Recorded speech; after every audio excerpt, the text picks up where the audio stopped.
see my.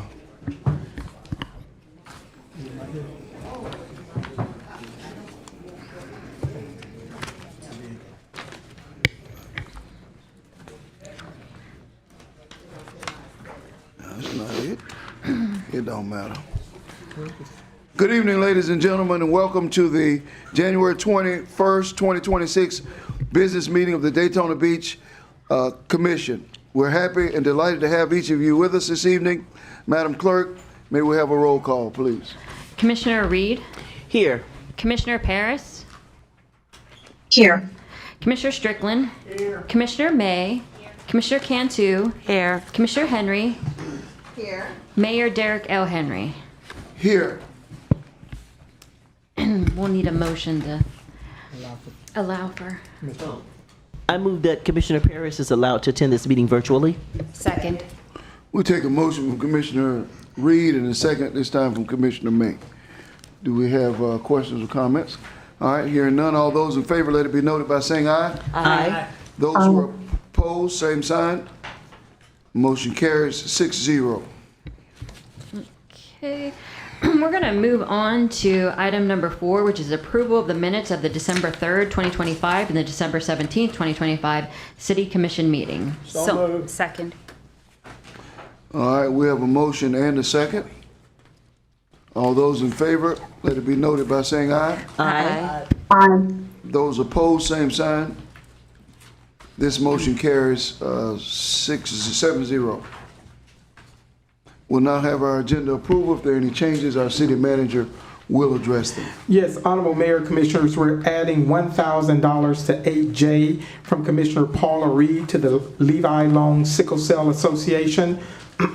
We're going to, on the consent agenda, we are noticing that it is tabled. We're tabling 8I until a future meeting. We're moving the marina presentation to after the police chief's presentation from at the end of the meeting. So that will come after Chief Jakari Young's presentation. And we're moving the ADU and impact fees discussion to under the city manager's comments by Mr. Morris. That concludes our changes. I move that we accept the agenda with the said changes. Second. All right, we have a motion and a second. All those in favor, let it be noted. Aye. Those opposed, same sign. Motion carries 7-0. We'll now move on to item number 6, which is our presentations. Our first presentation tonight is from Jakari Young, Police Chief of Beachside Policing Strategy Plan.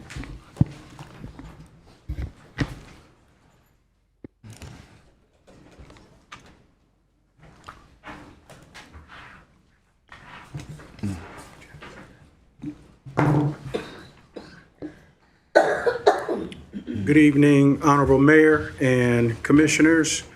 Chief Jakari Young, I come before you tonight to give you an abbreviated version, an overview of our strategic plan moving forward for the beachside. But before I delve into the plan, I want to start off with probably the hottest topic on the beachside right now, which is 401 North Oleander Avenue. So at our very last commission meeting, one of our citizens came up and she was the first speaker during commission comments, and she talked about the nuisance property, 401 North Oleander Avenue, and all of the activity that is occurring on that property. What I could not say during that last meeting was the very next day, that morning, we served a search warrant at 401 North Oleander Avenue. Go back. So on January 8th at 5 a.m., we hit 401 North Oleander Avenue, which sits on the northwest corner of Oleander and Butler Avenue. The search warrant was conducted by... Excuse me, Chief, I just want to let everyone know that it is in your packet also. So the search warrant was conducted by members of our SWAT team, our crime suppression team, our special investigations unit, and it was also a joint effort with the DEA. So this residence is owned by a mother and a daughter, but it is the daughter, the mother is out of state, So it is the daughter who is allowing every drug addict in that area to squat at that location. During this search warrant, we located 21 people inside of a 1,500 square foot home. Here's a picture of all the subjects that we detained inside of that residence. We pulled them out and all of these subjects were detained. Out of these 21 subjects, we had criminal charges on 6 of those subjects. The first was Paul Odix. He is a male, 40 years old. He was charged with possession of paraphernalia. He was released after 1 day, time served. The next was actually the daughter, Catherine Segal. She's 39 years old. She was charged with renting a structure for drug sales. She served 3 days in jail. Sarah Alexander, 38 years old. She was charged with possession of paraphernalia. She served 1 day in jail. And Kevin Greeno, he's 60 years old. He is still in custody for a couple warrants for failure to appear, reference possession of meth, trespassing, possession of cocaine, and possession of paraphernalia. And the last one we charged was a Kimberly Brashear, who's also 60 years old. She was charged with failure to appear, a felony ×3, possession of meth, trespassing, and paraphernalia. So inside the house during the search, we located methamphetamine. Several subjects were detained. Several subjects that we detained are common visitors to our beachside parks. There was a recent vandalism to the road project on South Atlantic Avenue that led officers to this location because that is where the suspect fled to. So we made an arrest at that same location in reference to another incident that occurred on South Atlantic Avenue. So the ultimate goal here is to take this residence to nuisance abatement with the request for the city to retain control of this home and close it for 365 days. I'm going to ask Sergeant Conley to come forward and just kind of discuss her efforts because she has been the one dealing with the property owners. She's put in a lot of work dealing with the property owners. Thanks, sir. Good evening, Commission. My name is Sergeant Shauna Conley. I'm the Code Liaison Officer for the department, so I work with our department as well as the code enforcement. Regarding this property, we've actually been receiving several complaints from residents in the area as far back as November. We have actively inspected and checked into every complaint that we could to the nth degree. I do know that we still have ongoing investigations at this time. What I can say is that we've had multiple contacts with the daughter as well as with the mother. We have actively tried to explain the situation to them as well as what's going to be happening. One of the issues that we keep running into is that there's some misunderstanding as the fact that the daughter is the one that's actually allowing these individuals into the residence.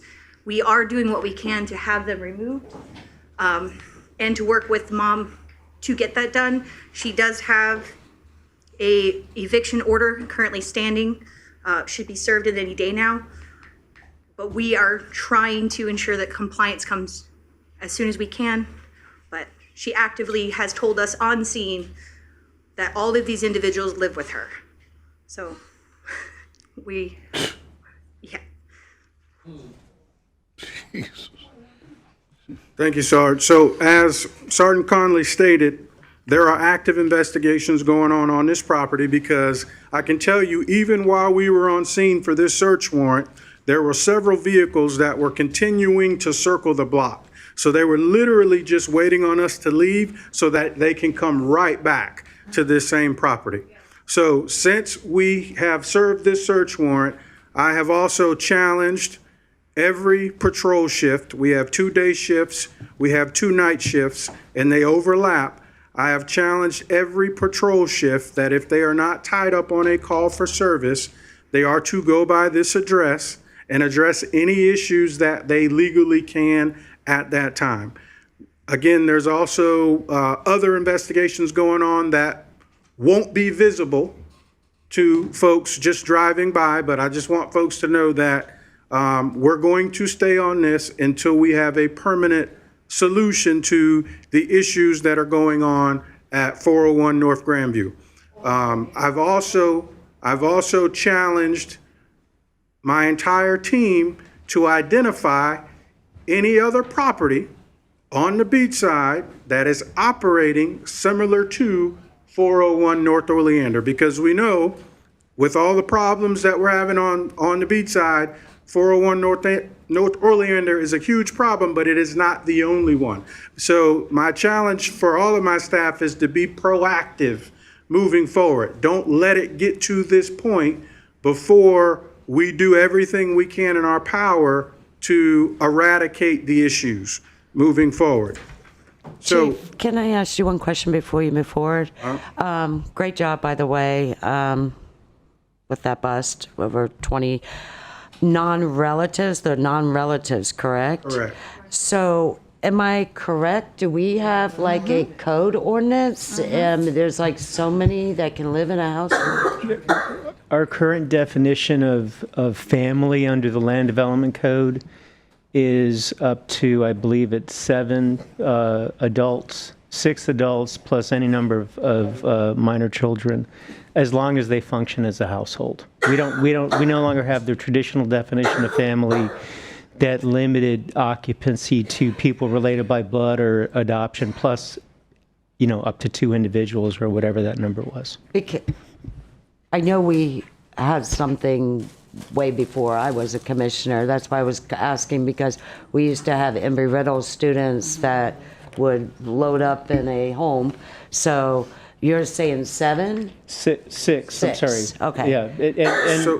Yeah, go ahead. So the code compliance manager, Denzel, is here. I definitely don't want to slight him because him and his team they have been actively in communication with property owners and doing everything in their power to try to get the situation resolved. Good evening. Denzel Sykes, Code Compliance Manager. And to answer your question, what you was referring to earlier was dorm living. That's what we used to call it when it was no more than 2 unrelated. And that's how we got the students. Okay. But now it's 6 unrelated and countless kids. So minors, there's no limit on minors. So going back to this address, Code Compliance, we opened a case in November, soon as the police got it. And actually, we was able to bring them back after the holidays to the January hearing this month, and they'll be coming back in February. So what we're doing is running parallel with what the police department is doing now. And also, we have been in contact with the mother, and like Sergeant Conley said, she is going through the eviction process, and we're going to stay on top of her. We're trying to speak to her every couple of days to make sure she doesn't recant anything or change her mind on that. And also, one of the things that the chief said that we're also doing with the code compliance team, we know once this 401 is shut down, they're going to go somewhere else.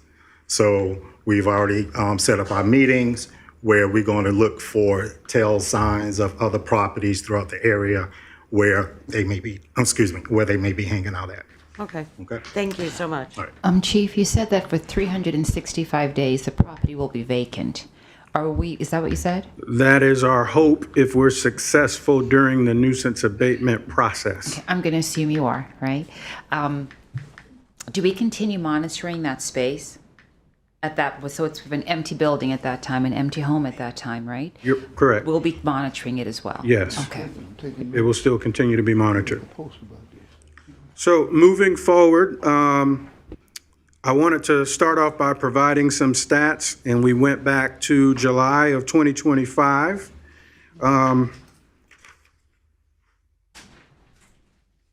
So our quality of life, we started to see an uptick in complaints and the overall quality of life complaints, the park rule violations, the trespassing, all of those crimes that generally we associate with the homeless and our homeless population. So as a result of some staffing constraints, I had to open up the checkbook and I started hiring overtime to address these issues.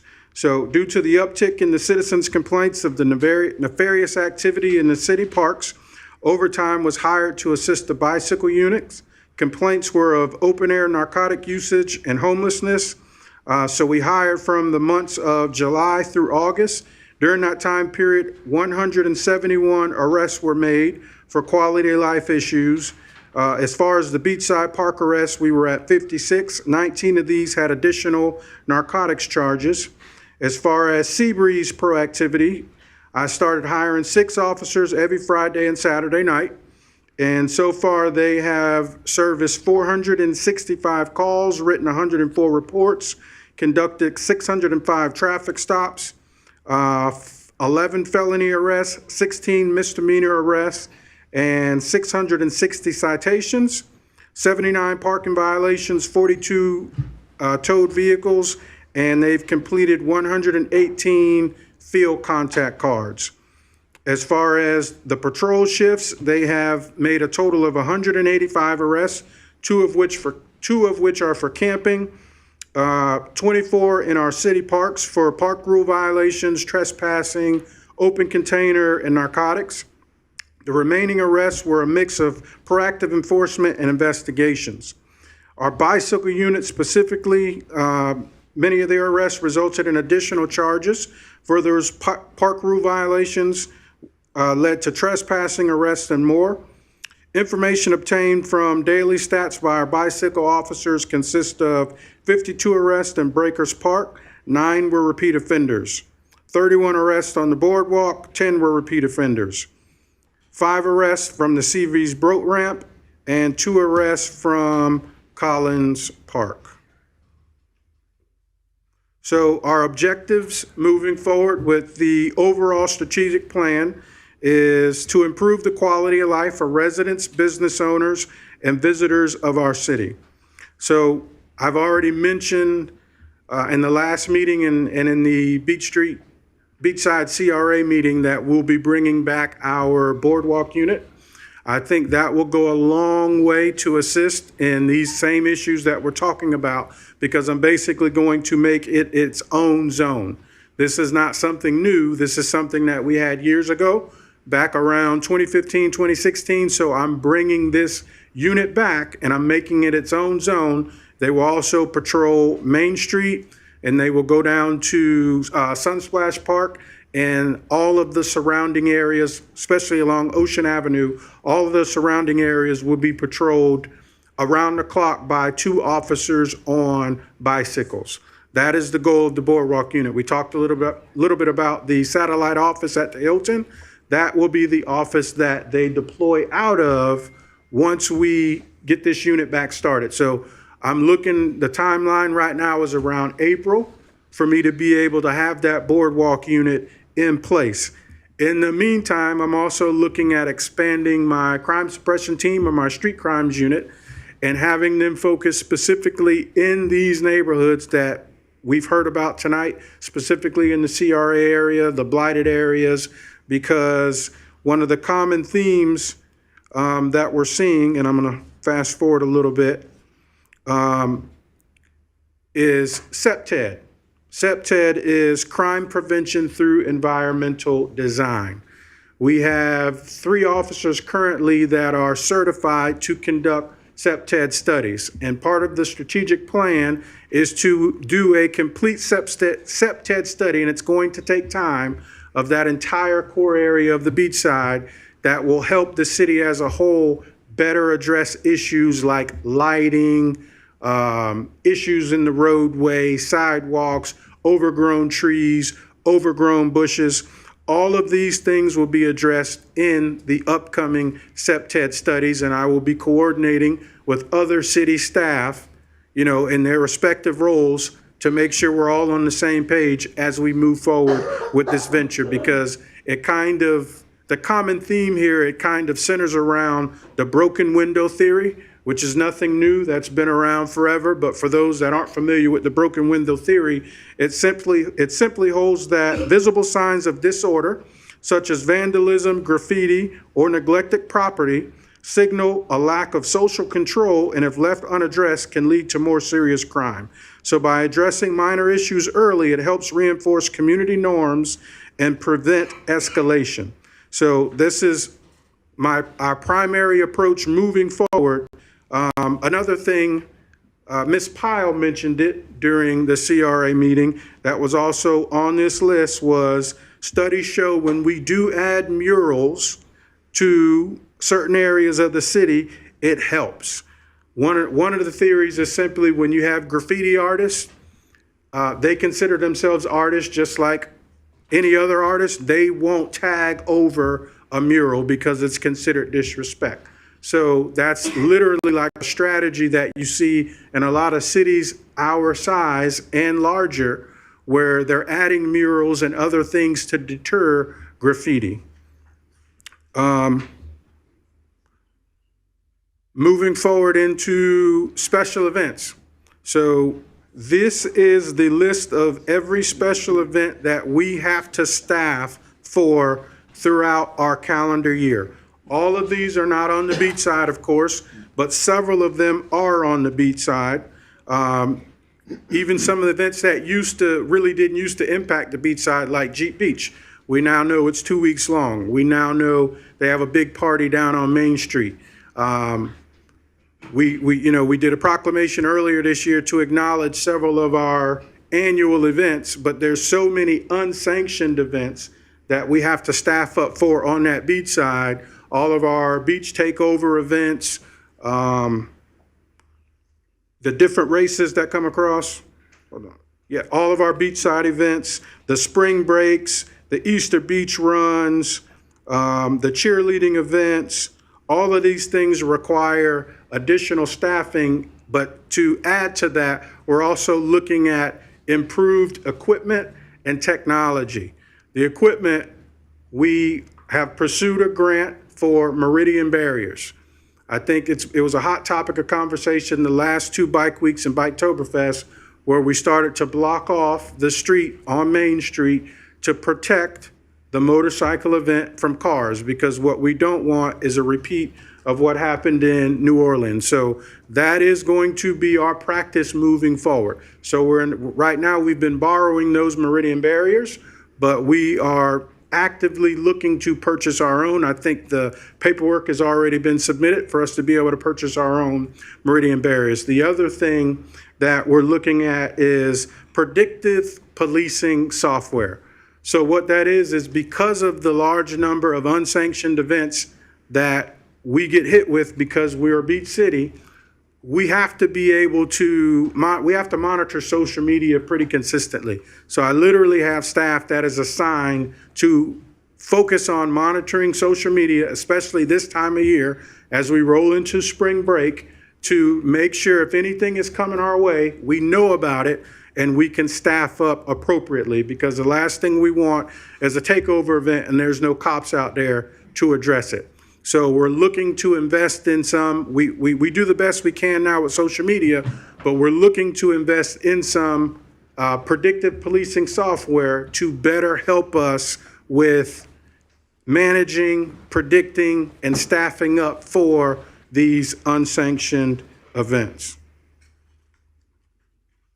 In preservation of time, because I'm pretty sure there's going to be maybe some questions, some comments, and some concerns. I'm just fast forwarding back to, again, that boardwalk unit. I think that is going to go a long way once we get that up in place to the most common complaints that we deal with on a daily basis over there on the beach side. But again, I just want to reiterate that the beach side in itself is one of our top priorities for 2026. And we're going to continue to apply pressure in these neighborhoods to, eradicate all the issues that you've been hearing about and will more than likely hear about later on once we get to citizen comments. Questions, comments, concerns? No questions from me. Good job. Thank you very much. Appreciate that. Mayor, think Commissioner Paris has a question. Oh, sorry. Mayor, I just have a comment. I want to thank the police chief and his team also for all the work in putting together this safety plan. I know that a lot of residents reached out to me saying that they've already seen a difference on Beachside, so I just want to thank them. That's it. Thank you, Thanks. Madam Commissioner. Okay, we're going to move on to our second presentation this evening. We've moved up Michael Stallworth, the Business Enterprise Director, presentation on the Halifax Marina.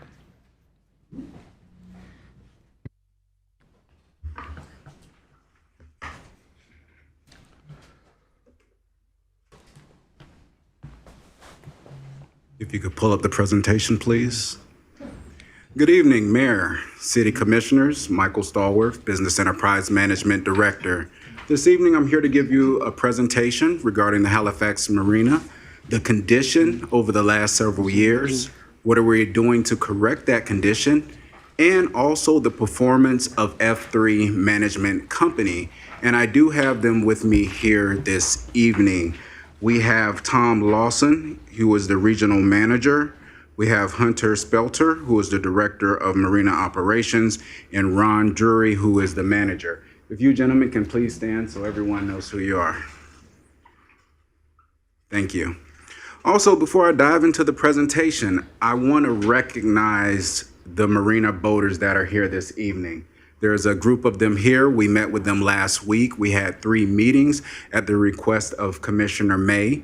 She did attend those meetings, and there was over 150 boaters that showed up, and she gave her personal cell phone number to each and every one of those boaters. So I want you to stand up and be recognized if you are from the marina.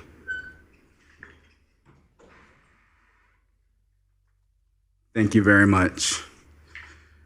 So to dive into the presentation, just to set it up so you understand how the marina ended up in the condition that it's in. We got to go back to 1989. That's when $11.5 million was invested in the marina to turn that South Basin into floating concrete docks. Not only that, we had a new harbor master building, upgraded fuel docks, and the 3 bathrooms that you see there today. Now that was almost 40 years ago since we had a major renovation. Now, I've worked for the city for 22 years, so I know some of the history.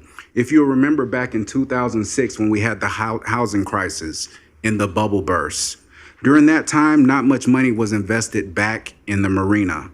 And even after that, it was pretty much the same. Now, when I took over as director about 6 years ago, I was thrown into a situation. The company at that time decided to change their business model, the company that was managing the marina. They no longer wanted to manage the marina, they wanted to purchase, and the city did not want to sell. So that left us scrambling to find someone to manage the marina, and it went into further disrepair. We reached out nationwide, called marina companies personally, and only one would step up to the plate, and that's F3 Management. They stepped up on an emergency basis for 1 year. That allowed us to issue an RFP. We issued that RFP, and only one other company submitted a proposal. But F3 was selected because they are one of the largest marina management companies in the United States, with over 22 marinas that they manage, and 2 outside of the United States, 1 in Greece and 1 in Costa Rica. So let's take a look and see what's happened since F3 has taken over as managers. So the first year, $3.1 million in revenue was generated.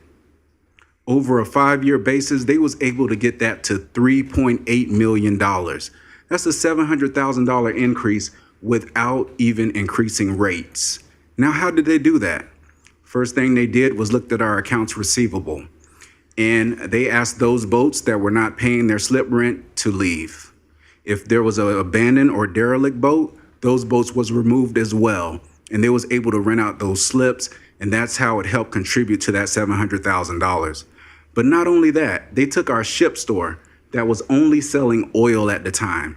Now we have a full service ship store that sells oil, hats, shirts, flip-flops, sunglasses, you name it, whatever you need for a great boating experience, they sell it. We sell it now. But one other thing that was received very well, they worked with our planning department and was able to get a beer and wine license.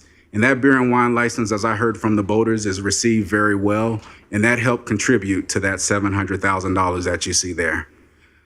So let's dive into the repair and maintenance budget. Just focusing on that first column when F3 first started, only $117,000 was spent in repair and maintenance. That next year, that budget doubled. And each year, it kept going up and going up.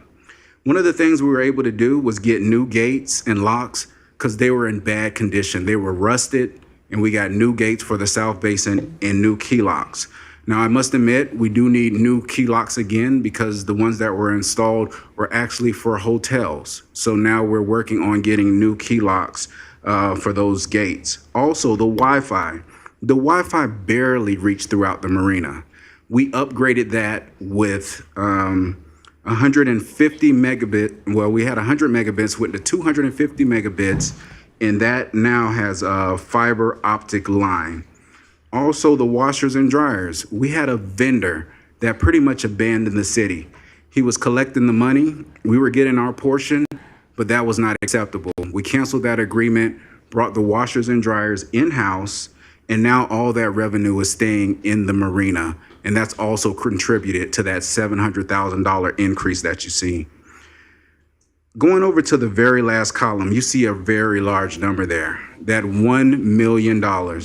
$1 million, FEMA came in and they helped repair hurricane damage. Also, $390,000 was spent on the North Basin to improve it. So the bottom line over the last 6 years, $3.1 million in maintenance and repair has gone into the marina. So at a meeting in December, there were some pictures that was presented. There was some things that was mentioned in the newspaper and the news journal. And a lot of these pictures have context. So I just want to discuss some of those things. Not all of them, but a lot of the repairs have already been completed. But this picture here that was shown, it looks like this is neglect. In actuality, that is not the case. Someone has intentionally kicked holes in the wall over and over again. These walls have been repaired 6 times. As you see on the right-hand side, this is hopefully going to be the final repair, as they're going to use a thick LPV board to make sure no one can kick a hole in that wall. Next, it was mentioned that this bathhouse, someone can crawl underneath, get stuck, and possibly hurt themselves. So a skirt was put around this building. So next, when I took over as the director, this is one of the first things we tackled. This awning, I don't know how it can get in this condition, but it literally had a hole in it. And I must say, it was really hard to find a vendor because it's over water and no one really wanted to take on the task. But we searched high and low and found a vendor that was willing to repair it. Now we have new awnings throughout the entire marina. This next slide, this is the condition that our trash cans were in. And F3 was able to fabricate these slats and was able to do this in-house. Next, you see this picture here. That is termite damage. I've actually visited the facility myself, and it's interesting because you'll see one board with termite damage and right next to it, absolutely no damage whatsoever. We hired a contractor to come in, and we had to go with the lowest bidder per our purchasing policy. He sold us that he could come and spray it, and that's exactly what he did. And the termites did go away temporarily, but they came back, and it was right outside of the warranty. So now the vendor is telling us that we need to replace all of the wood. So the new wood and the old wood is treated at the same time. So we're going to tint these buildings. And that's what you see here. This door has already been repaired and we're going to get ready to tint. Next, it was mentioned in the news journal that F3 management purchased Oakley sunglasses for their staff. and that is not the case. Those glasses that was purchased at wholesale for resale in the ship store. And this is a picture of that right here. Next, it was mentioned that a mural was painted over rotted wood. I actually went out there myself, and what you see is the material in the middle is a little different, so the painting adhered to that with no problem. But the wood on the side, it needed to be primed, and that wood was not primed, and that's why the paint is peeling. But that wood is solid, and anyone out here can go there tomorrow and check it out and see that for yourself. So let's get into what is needed to make this. Excuse me, what time can I come tomorrow? Anytime. I think the office opens at 8:30, but you could come soon as I will be there, thank you. All right. So we do need an investment in the marina to get it back over the years of neglect, to get it back to the condition that we can be proud of. We do need an investment. We need $4.5 million to go into the South Basin. We need improved lighting. We need security cameras. We need paving throughout the entire marina. And this is just some of those items that we need. But the grand total, we're looking at $6.3 million of investment. But one thing that I could say, and it is the vision for our department for business enterprise management, is to create and maintain 5-star facilities that provide exceptional customer service while ensuring a memorable experience for every resident and visitor. And we want to get to that 5-star, but it costs money. So the South Basin will need to be completely redone, North Basin as well, brand new bathrooms at $700,000 a piece. But not only that, what I see is more of a resort style living. I feel we should have pickleball courts, tennis courts, swimming pools to take us to that, make us that destination that the whole world looks at and says, the Halifax Harbor Marina is a destination. And here's a picture that I found that kind of gives you what it could possibly look like. And you see the pickleball courts, the tennis courts, an improved boaters lounge so the boaters have a place to socialize. So that is my vision. And to make that happen, it's estimated at $30 to $35 million. So in conclusion, I just want to share with you what people are saying about the marina, what the outside independent people are saying. Marinas.com, which is similar to a Hotwire or Expedia, where you can book online and reserve a slip. As you can see, it's a 4.9 star rating with 277 reviews. Next, Marina Dockage. This is a company that comes in and rates marina. We've received Elite Fleet 5 years in a row. 5 years in a row. That is not easy to do. On top of that, the Florida Department of Environmental Protection gave us the Clean Marina flag. What does that mean? That means we're disposing of the oil, contaminants, or if we have a spill, we're handling it the right way. And we were the first marina in the state of Florida to receive this recognition. And last but not least, unless something drastic has happened in the last few minutes, you can pull out your cell phone right now and Google the Halifax Harbor Marina, and you will see we have a 4.6 star rating, which is not easy. We've gone to restaurants, we've gone to different attractions, and there was like a great place at 4.3, maybe even a 4.5. But to have more than 500 reviews with a 4.6 is a big accomplishment. So in conclusion, I want to say, is the marina at the best level it can be? No. Can we do better? Yes. Do we have a lot of work to do? Yes. If we don't receive another extra dime, are we going to still continue to work with the budget we have to improve this marina? Yes, we will.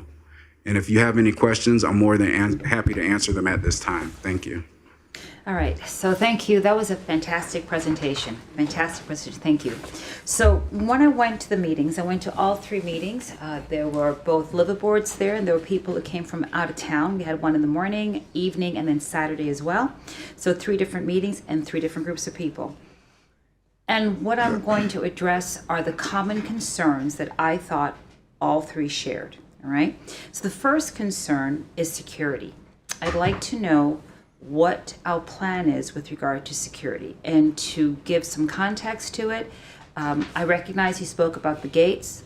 What was interesting was that people use a shoe at the gate to open the gate, a shoe. So I'm not quite sure what that is, but that is what's happening. So do we have a plan for security right now? So just to give you a little background, our previous security company, they started out great, and then their work just tapered off. So we canceled that agreement. We went out, issued an RFP, got another security company, and the same thing happened. It tapered off, and they're pretty much non-existent. So what we want to do is cancel that agreement. I've talked to the city manager, and we can possibly piggyback the contract with the Esplanade and bring in their security to work at the marina, because I've heard they have proven themselves.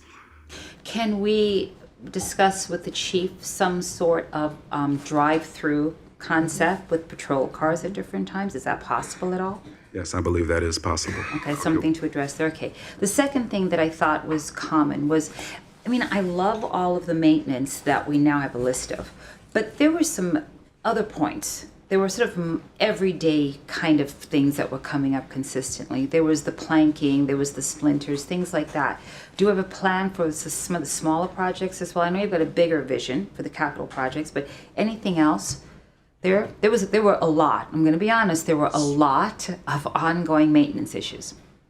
Yes, we do have a plan. Those boards that you're talking about, we just received them. They're stocked over by the building that P&L just renovated, and they are doing some of that work in-house. But what we are doing going forward, anything that's not routine maintenance, we are going to have to contract that out. But we do have a plan. Just as you mentioned in one of the previous meetings, a list. And I do have that list here of the ongoing projects and things that we need to accomplish. So there is a list, and it's prioritized. If it's an emergency, it goes to the top of the list. If it's something that can wait or needs funding, it has to go to the bottom of the list. One thing we discussed, or an idea that came up that you brought up actually, was to somehow post the maintenance schedule somewhere so that people could see this is the issue and it's being addressed, kind of like what we have at Code. Are we still planning on doing that? So what we're going to do, we're not only going to post it on the website, we do have a new way for the boaters to submit their maintenance concerns with a QR code so that way they can be tracked.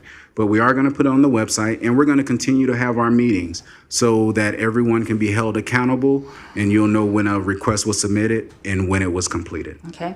Also, the contracts that they have now, you mentioned it, but I want to mention on the record, the contracts that they have right now, are they signing those contracts or are reverting to the previous contracts? We did revert back to the previous contract until we get direction from the commission on raising the rates. So they're under the old contract, still paying the old rates. Okay. Has the invoicing been cleared up? They are working on that. The majority has, and I did receive your email today, and we are going to help that gentleman. Okay. Okay. So I like the scheduling. I like the security. I want to address, so I have constituents in both areas, right? I have constituents that are in the marina, and then I have constituents on Beach Street and constituents across from the marina as well. So at that meeting, we realized that potentially there was some sort of parking issue taking place where we had marina residents who were allowed to park on Beach Street, but then we had some other residents on Beach Street also parking. Is there any way that we can help both sets of constituents? Unfortunately, our hands are somewhat tied. We have a submerged land lease with the state. So that parking that's right along the Sweetheart Trail there along Beach Street, the public can park there, but there's no overnight parking. And what's happening right now, those folks are parking overnight. Okay. And it's taking away parking from our residents. Okay, so something to keep in mind, I think we're trying to address it potentially, Mr. Gross, but I want to put it on the record, is that I think it's Marina Breeze. Yes. Before the marina was actually put in place there, all the parking, Marina Breeze was there, and they were potentially using that parking, right, that space. Then we build the marina, and they lose space to park. But they were built in the 1950s. They didn't require parking at that time. Okay, now there are residents there who live there full time. They have 1 or 2 cars. They have no place to park. So if we could somehow come up with an idea that we could satisfy both sets, that would be great. Because at the time I thought, well, I guess we're going to have to tow some people. But I called Marina Breeze and they explained to me, since 1950, it was called Colony House at the time, I believe. And we gave them a CO. They've been there for years. So now we have to try to accommodate as best we can. So if you could come up with a plan, that would be great. We'll Okay? try. And I'm not going to, two more things. I am going to speak about it. Okay, and I recognize that F3 is in the room. And thank you so much for being here. In all three groups, people approached me separately. And some people were bold enough to make comments inside the building and publicly. And even when they made the comments, some of the thought process was, I'm taking a risk by making a comment publicly because I think there'll be some retaliation. Now, these were women and these were men. These are people who contacted me privately, or some people met me outside as I was going to my car. I found that odd and somewhat disturbing. Nobody should feel that way where they live. So I'm just curious as to what your remedy could potentially be, how you're going to address it. But I do want to voice it to management, owners, that this is actually happening. And I do believe it's happening at whatever level, all right? And if you want to speak to some of them may want to, and some of them might not want. They might be too nervous to do that, just so you know, okay? Commissioner May, I will verify that as well. I've had the same residents come up to me And these were not just the same people. that are scared, Yeah, correct? not just the same people. These were completely different people who approached me, just so you know, all right? Finally, we do have the Boaters Club that's out there. And I do want to just bring this out, and maybe we can find a way to accommodate. We have a Boaters Club. They've been there for a number of years. I'm not sure if you're aware of them. It's a small building. They own the building. They lease the land from us. And they would like to know if we can come to an agreement where maybe we take over the Boaters Lounge, and that way the marina residents and people in the community could maybe use it and rent it as well as a separate city facility. It's a great piece of property. But the people of that organization built it themselves, and I think it was deeded to them, something along those lines with the state many years ago. But they're interested in having us work with them where we potentially take over most of it, and then they're allowed to use it for X number of days. So I'm hoping that Mr. Stallworth, the manager, and Mr. Gross can maybe work on that. But it's a really good group, and it's a really nice little facility, and it's right on the water. I think it's a good start for some future planning we may have. Okay? Sounds great. I haven't visited, I visited with them when I was first elected, so it's been a long time. Yeah. Yeah, But, exactly. But yeah. it's a great area, and I think we can do some really nice things there. So, Mr. Stallworth, I look forward to seeing what your changes are going to look like. But the hostility issue, that is a serious thing for me, because people should feel as though they can freely speak on topics that come up without retaliation. One interesting thought process was that they could have some sort of I want to call it an ambassador program, where each person on the dock would get together and, like a neighborhood watch or block captain was the phrase, something like that, where not everybody has to attend, but they're just reflecting back some of the key concerns for their particular area. All right? But a wonderful group of people, and I appreciated all of them coming out, both residents who live there and then also people who are part-time there, or they come in, they put their boats in on a regular basis. Good group of people. Okay. Commissioner Paris. Commissioner Paris? Yes, Mayor. I just had a couple of questions. In regards to the repairs that are being done, so you mentioned that we had termite damage on the doors, and then you also mentioned that we had repeated vandalism in the bathrooms. Who is responsible for that? Is it F3 management, or does the city take care of those repairs? It's on F3, but we are to provide the budget for that. In the contract, it does state that they will do repair and maintenance. Okay, so it's not the city's responsibility to fix those type of issues.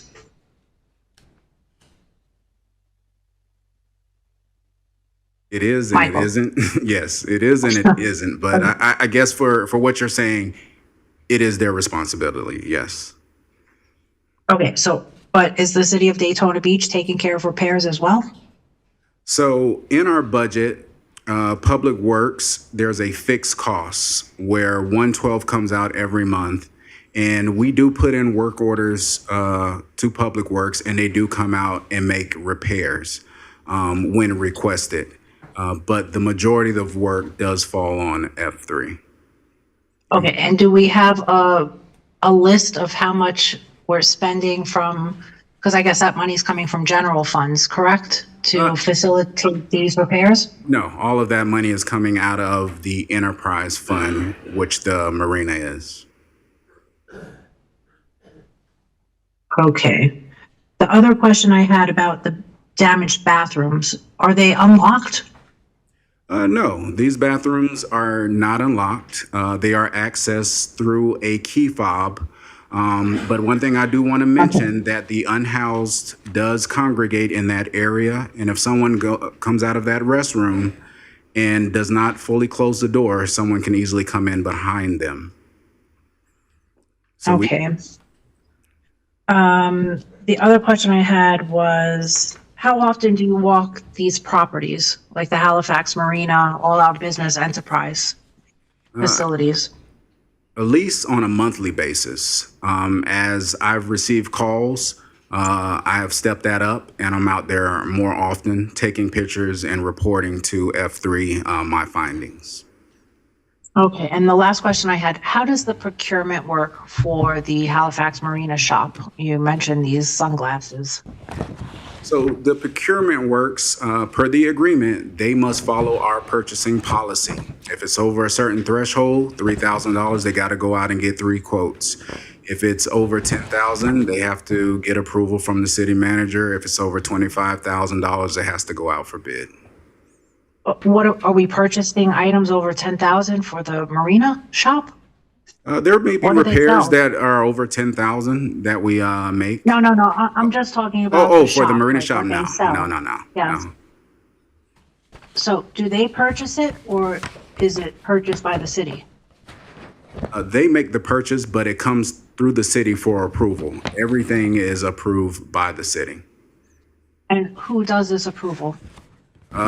Several departments. First, it comes to me, and then after that, it goes to purchasing, and then it goes to finance. So all these things are reviewed. Okay, so you see the purchase orders that come in first. Yes, ma'am. Okay, thank you. Welcome. Go ahead.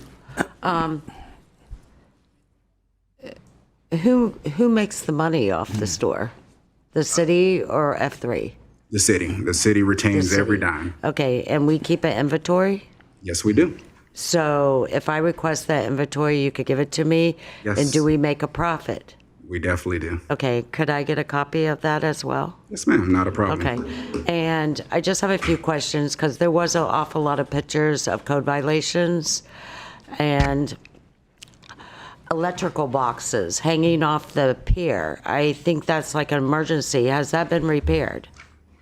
Yes, it has.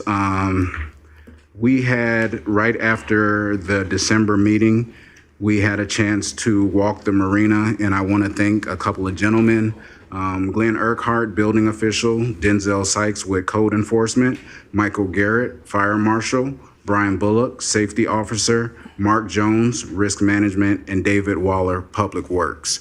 A report was issued of all of the safety issues, and those have been addressed, the majority of them. There are still some items that we have to outsource because the staff cannot do it, and it takes time to get the quotes. So they haven't all been done.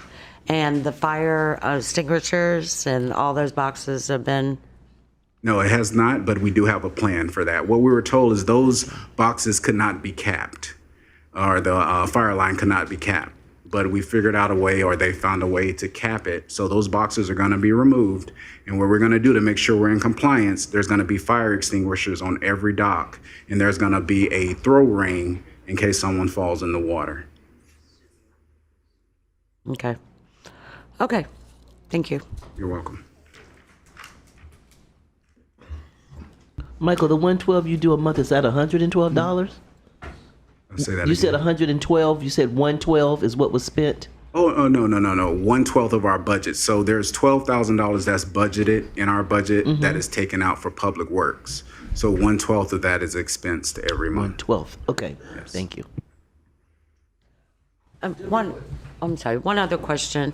The three gentlemen from F3 right here, are they always on the property 24 hours? No, only one, which is Ron, the marina manager. But I And do he's- meet with them on a monthly basis. Okay, and he's on site Yes, on the ma'am. property at all times? Yes, ma'am. Okay, thank you. All right, no further questions? All right, nice job, Mr. Yes, Stallworth. thank you. And Good report. Mr. Stallworth, if you'll send the report that Commissioner Cantu requested to me, I'll make sure that all the commissioners get it. Okay, will do. Thank you. Thank you.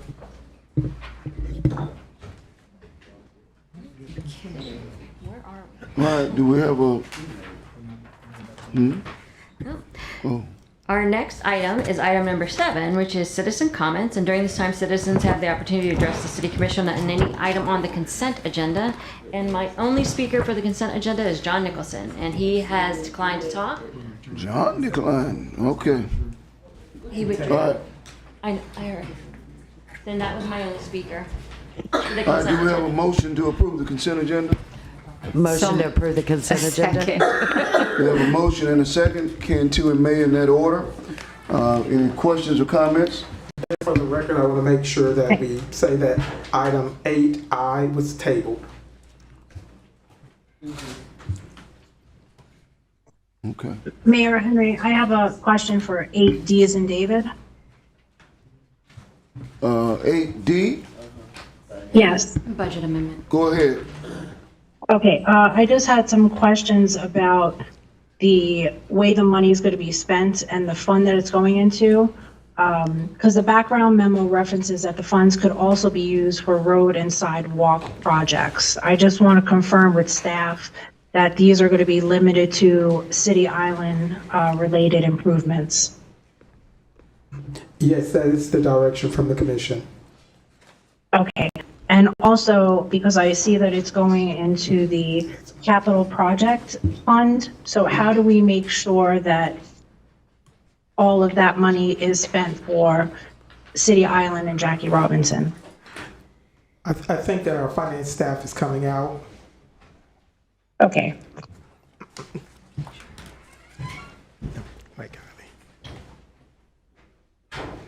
Good evening, Kylie Trevuzzi, Budget Officer. So the money in this budget amendment is being split out based off of the two types of the bond series, debt A and B. The one that is non-taxable is B, that is specifically for the Jackie Robinson Ballpark according to our debt covenant. On the part A that is not taxable, it can be used for various capital improvement projects. So this is more of a kind of a technicality right now to make sure that we are in line with what our bond covenant is telling us that we need to do. This money is already being put aside for the Jackie Robinson Ballpark, but it's more of an administrative thing that needs to be moved around so that the bank's on our side. Kylie, I understand that there's a tax distinction between the two funding sources. My only thing is because that non-taxable amount, which is the $20 million, it's going into a capital project fund. I just want to make sure that since it's going into a general fund account without restrictions, I just want to make sure as a commission, we agree that it's going to be going towards City Island projects. So I just wanted to see if there's any way that we could distinguish that that money has to go towards City Island and Jackie Robinson, because right now it's going into a capital project fund that could be used citywide according to the fund. So I just want to make sure, is there any way we could put it in a fund that says that it's only going to go to the City Island improvements and Jackie Robinson like we voted on? Kylie, I don't know if you all are able, from a financial Gatsby standpoint, to identify, if that is possible to identify within the capital funds that these particular funds will be directly related to the Jackie Robinson and City Island. Could we do that? Because we still have to bring any expenditures back to the commission. Yes, so we can track that with a separate project. Okay. Okay, that's why I just want to make sure, because if we're mixing it, it could just be unintentionally used maybe for another project. And also, is it possible to get like quarterly reports on what the money is being spent on? Yes, we can. Okay, thank you. All right, thank you very kindly.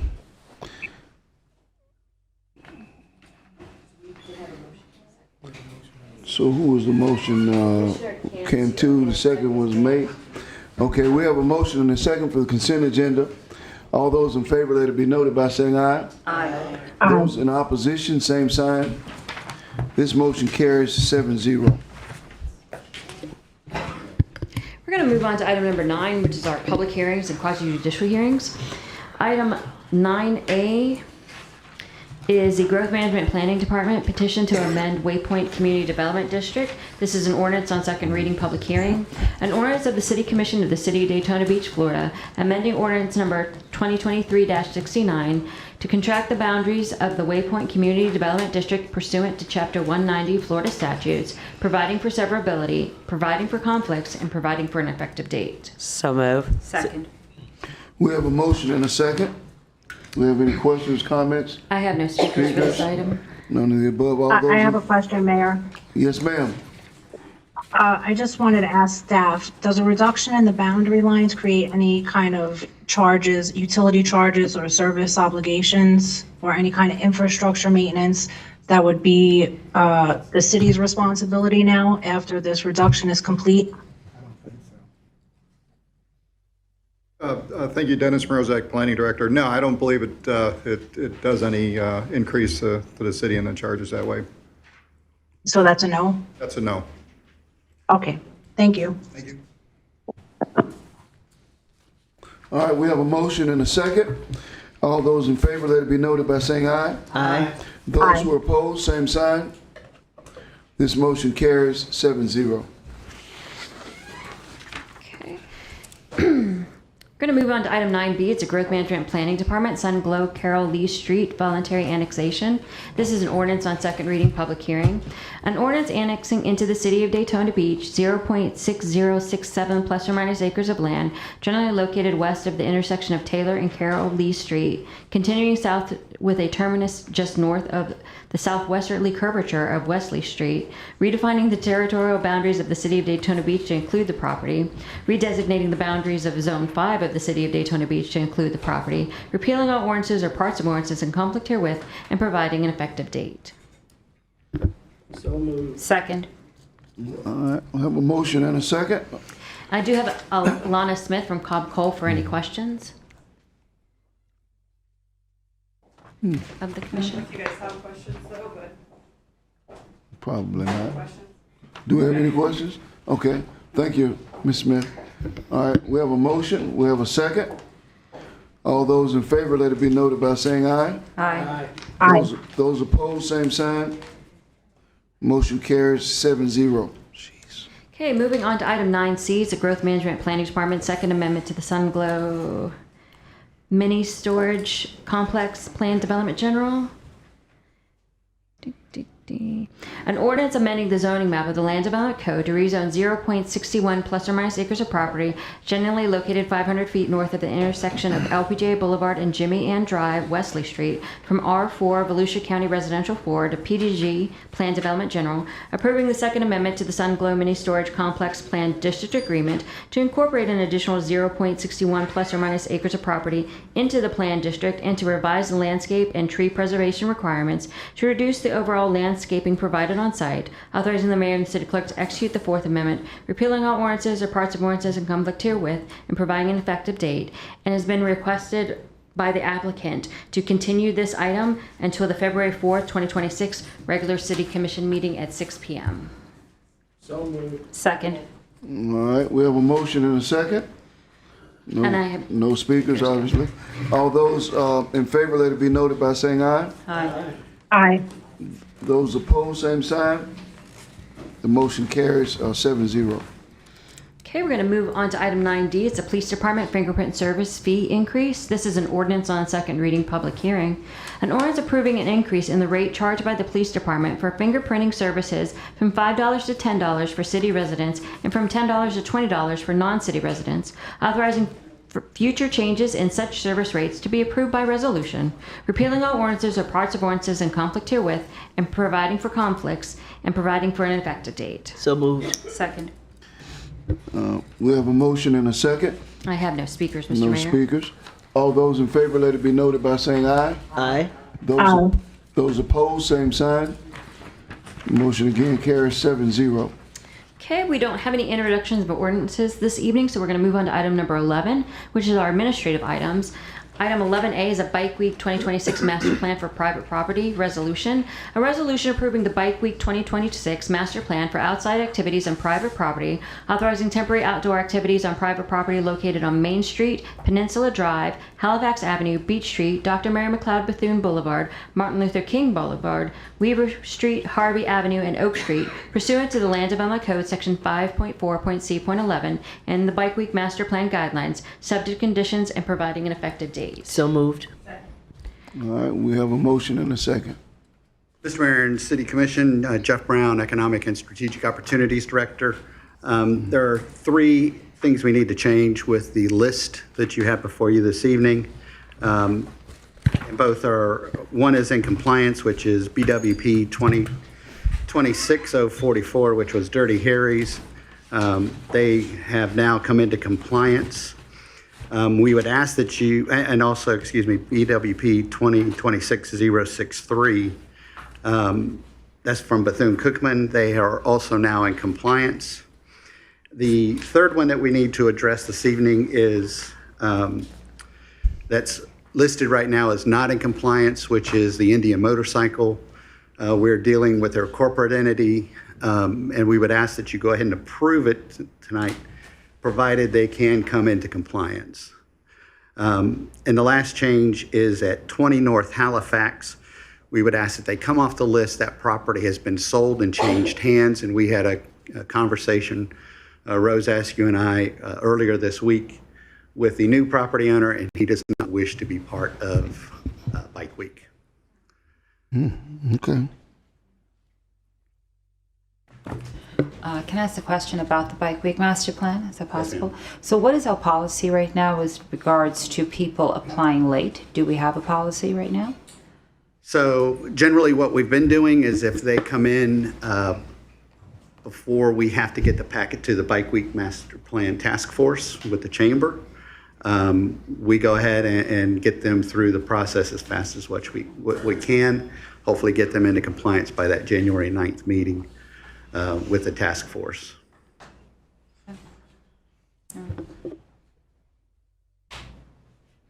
And then if they're not in compliance by that time, it comes before us? Well, so the ones you have tonight also includes ones especially that you see on the list that are not in compliance are generally because of the BTR issue, correct? So those are the ones that aren't in compliance, but we still let y'all approve them or ask that you approve them for parking, excuse me. Okay, all but 20 North Halifax is in compliance from the list you just gave. Yes, so 20 North Halifax was in. And they don't want to be. Yeah, and so what happens is the person that did the application has been parking there for as long as he's owned that property. He's been part of the master plan. However, he sold the property in December, and the new property owner does not wish to be part of. Got it. So let me ask the difficult question. February 4th comes up, and some people still come to us, and they say, hey, I'd like to be a part, made a mistake, et cetera, et cetera. Do we have a policy with that for 2026? That is completely at your discretion. So if you do let them apply, we open up the portal, let them get the application stuff in, and then we work as hard as what we can and have them push through all the other reviews, fire, police, traffic. Okay, thank you. Mr. Smith, just for clarification, when would you want to establish as the deadline for compliance for Indian motorcycles? I would ask that it be at least a week out. They already know what the criteria is.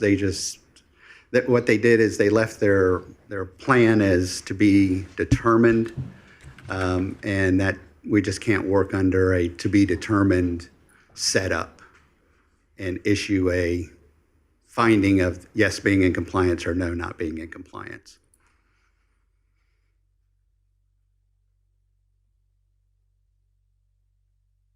Oh, okay. Okay. My first speaker is John Nicholson, and on deck is Hannah Pollock.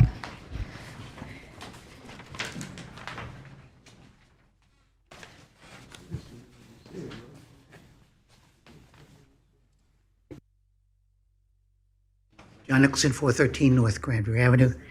I've been dealing with Bike Week for 40 years. There were problems years ago.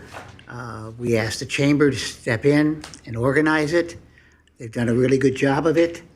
Unfortunately, we as a city don't hold the merchants on Main Street to the fire. I tried for years to get them to clean up Main Street. And if you recall, Amy Pyle, about 5 years ago, got the fire department, code department, walked down, did all kinds of stuff. It really helped, all right? But the problem is, I've been hearing from staff that we're trying to do things on Main Street, and they're asking them to do things, and they're not helping. So our staff is asking, would you do X, Y, and Z? And they're refusing to do so. We have to have some way, because the whole idea of having the Bike Week is to give them funding so they can maintain their property. And if they don't maintain the property, why are we giving the allowance? I guess it's what, Section 17 is the one that allows them to go outside of our code.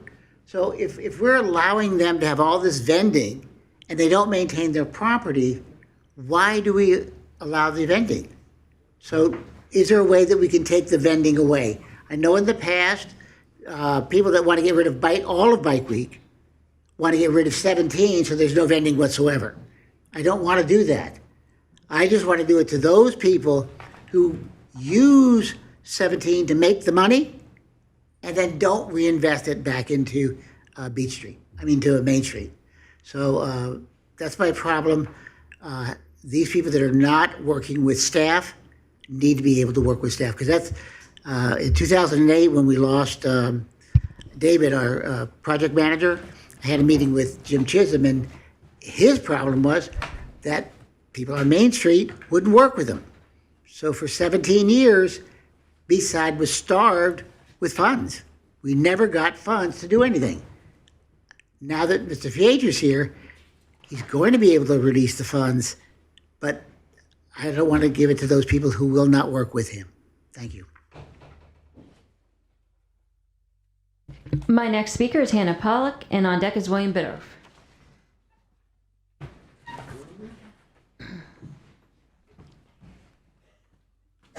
Hello, I'm Hannah Pollock. I'm here representing Dirty Harry's. Basically, it was just an email error, but I just wanted to make you guys aware. The only thing that we had an issue with was fire compliance put in an additional note in a stipulation that we needed to add a notation on our site map that says 10 foot. We have all of our food tents need to be at least 10 feet away from our tent and our existing buildings, and then at least 4 feet away from sidewalks. We've always complied by this. We've always been approved in our inspections with the fire department. It just needed to be notated on the actual map, which I've done. When I found out that it was an issue, I sent it to Miss Rose immediately. So that's why they said we are in compliance, but I just wanted to let you guys know it's not because we have any outstanding code violations. It's not because we're not maintaining our property. We do keep our businesses open year round. We have our retail businesses. We actually have renters in there now that are keeping businesses open year round. It's something that is really important, bringing life back into Main Street. We're trying to be a part of that, and we are a part of that now. So I just wanted to let you guys know we are in compliance. Now it was just a small technicality of writing something on a map. Thank you.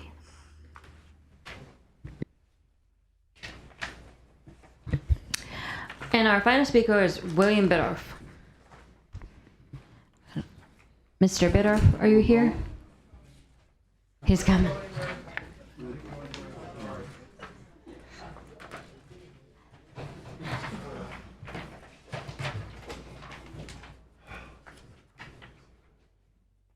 Sorry, this is William Biddorf again from 402 East International Speedway Boulevard. I almost forgot where I live. Sorry, just joking.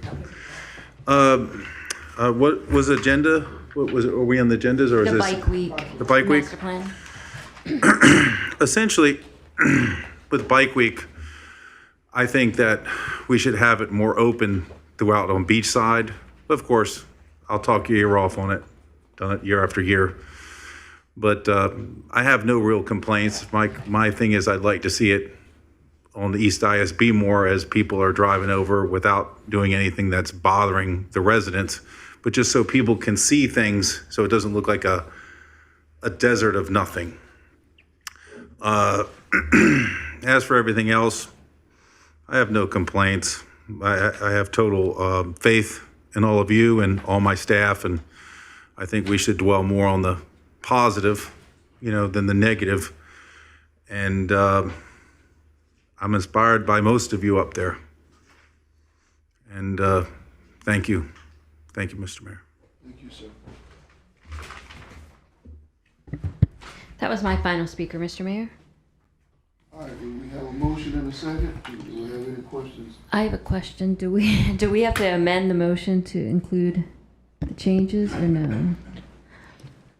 Yes. Okay.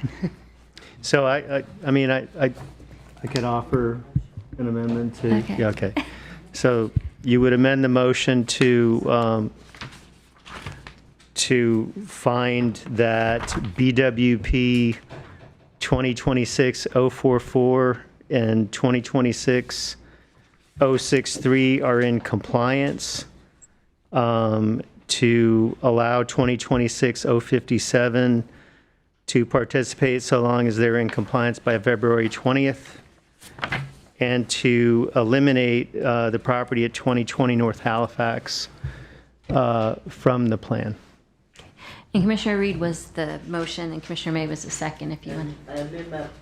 I amend my motion to what the attorney just said. I amend my second. Okay. Mr. Mayor, can we just make sure that that motion is for 20 and not 2020 Halifax? Oh, I'm sorry. It was just plain 20. I'm sorry. I got that note wrong. Thank you. Yeah. Okay, we have a motion. We have a second. All those in favor, let it be noted by saying aye. Aye. Those opposed, same sign. Motion carries 7-0. We're going to move on to item 11B, the City Attorney's Office proposed settlement offer, Minto Communities LLC versus the City of Daytona Beach. This is a resolution. A resolution accepting a settlement offer by Minto Communities LLC to resolve the pending lawsuit filed by Minto against the city and waive all claims in exchange for the city's payment of a rebate in the amount of $2 million and providing an effective date. So moved. Second. All right, we have a motion and a second. I have no speakers for this item, Mr. No Mayor. speakers, no other comments? I have a comment. Yes, ma'am. I would like to go back in a future day. I think we need to set up a program to reduce our permit fees for our normal operating budget and on some kind of schedule. And also, I think we need to look at the remaining money rebating. And I guess I'll let Mr. Gross talk more about this. Well, my understanding. Or Mr. Feature, Yeah, one or the other. I think that would be Mr. Feature. I think Mr. Feature has a plan. Yeah, creating a program. there has been discussions about a rebate and reduction plan that I plan on bringing back to you all so we can look at the P&L funds to make sure we're abiding by the 2019 legislative items. So in the next couple of weeks, we will devise something and present to the commissioners to discuss moving forward with a rebate and reduction plan for the P&L funds. All right. All right. So we need a motion and a second. We have a motion? Mm-hmm. Motion and a second. All right. You did the motion. Okay. All right, no speakers. All those in favor, let it be noted by saying aye. Aye. Those opposed, same sign. Motion carries 7-0. Okay, that was our final agenda item. We're going to move on to item number 12.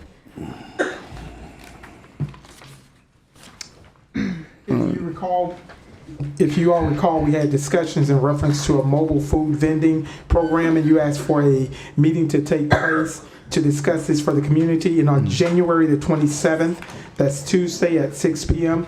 and 149, they'll be having a meeting.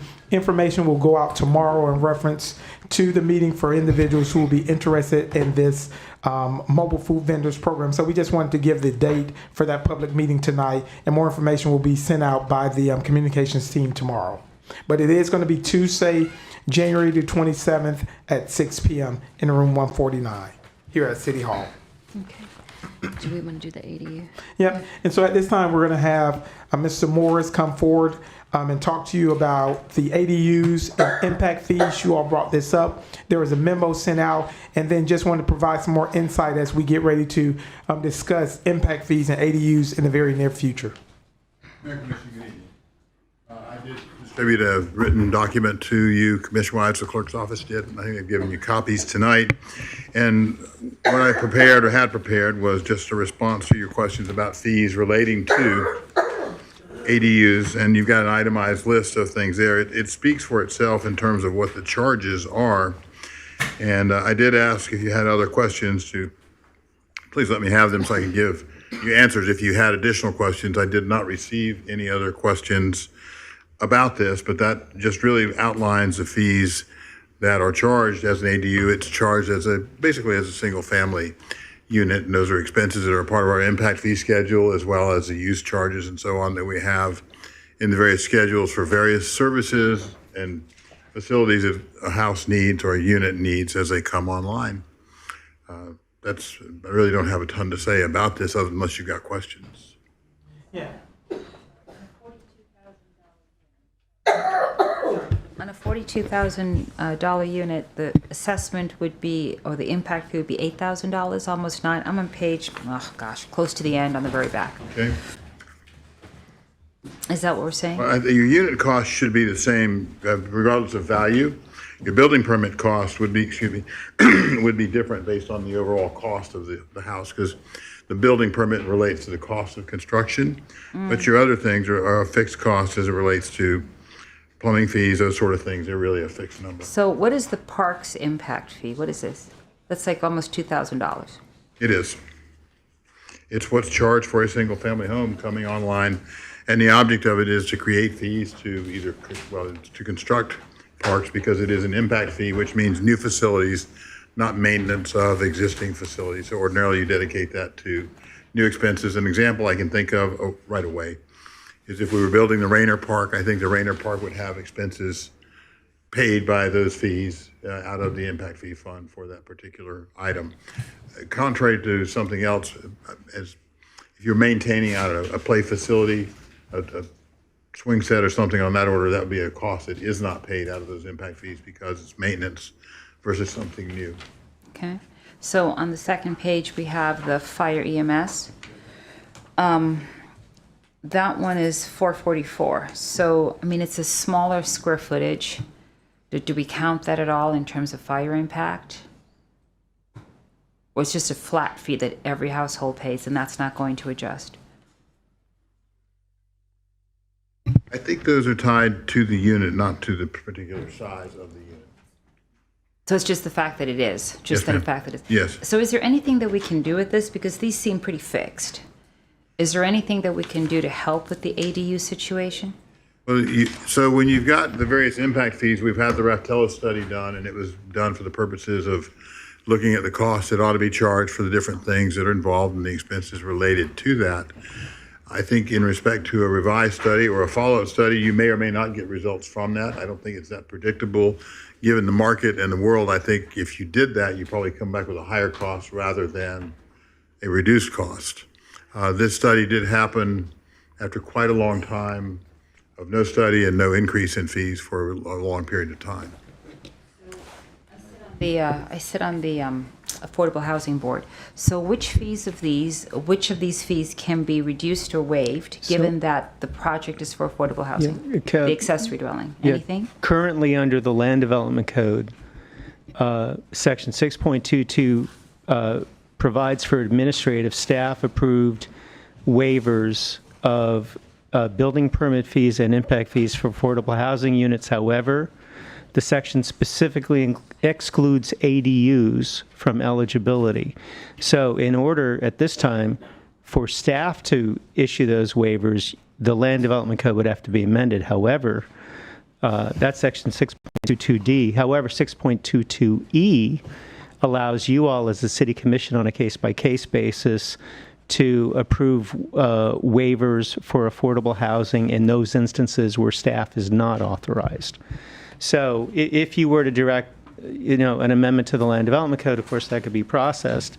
And then during that time that it would take a Land Development Code amendment to be processed, you could still receive requests on an individual basis and make decisions to award those waivers in situations where staff currently can't, if that's the direction that the commission wanted to go. Approximately how much would a waiver be? I know it depends case by case, but can I get an estimate of some sort? I can't give you one offhand. Okay. I can provide, I'll get one and circulate to the commission. Is that something we could consider as an amendment to our code? Because, the entire point behind this was to help people with, specifically for affordable housing. I think an important point you have to remember in all of this is, as it relates to the affordable units, for people to claim the waivers, they've also got to ensure that they are in fact affordable, and that relates to a covenant to maintain those at a rent that is consistent with the fees that are charged. To a qualifying family, an income-restricted family. Yes, that's correct. That's what I'm saying. It's a covenant that calls for the landlord to maintain it that way. So the family that is the tenant or these various tenants for the qualification to occur would be qualified from an income perspective for the rent charges. How do we manage that? Or is that just one more layer of management that we don't want to It go is, through? excuse me, I'm sorry. It is a layer of management. It's something that's required prior to the credits being given. All right, thank you. And I just, if you don't mind, Letitia, this is something that came across today in the Wall Street Journal just for informational purposes, not directly related to what y'all are interested in tonight, but I think on the subject matter. Would, Ben, would we need to make a motion to amend that? If you were as a commission to request staff to amend the Land Development Code to eliminate the exception for ADUs that are affordable housing units from 6.22D, then I'm sure staff would pursue that. If you direct it, we'll draft it, we'll bring it back to you in the motion to approve it if you approve it at the time. Yeah, as long as it's affordable housing, and we have to follow up and we'll ensure that it is. Yes, sir. But a lot of times people who are doing ADUs, we have to remember they really aren't interested as much in affordable housing as we might. Yeah, they want extra income, which you still can make extra income off affordable housing. But you can't. Yeah. I thought our original premise with ADUs was to help the community with affordable housing. I thought, or was it twofold? Extra income and affordable housing. So when you do affordable housing, you might not make much of a profit. It's a minimal profit, not a huge profit. I frankly thought at the time the commission was doing it, you had two purposes. One was support ADUs as affordable where you could or where people wanted to. But also I thought you looked at it from the standpoint of extra income because of the housing costs and the fact that you could defray that in terms of a unit cost, in terms of production versus the rental income that you got from it. I think the commission believed, and I think there's a fair reason to believe, there's an income balance. It's positive over time when you build the unit as part of your house, that conceivably you get income that you wouldn't have it with your house typically. So that was an aspect, I think, of what the commission was thinking. Mr. Morris, for ADUs, it has to be your primary residence. You have to actually live at the location. So that is the things we should have.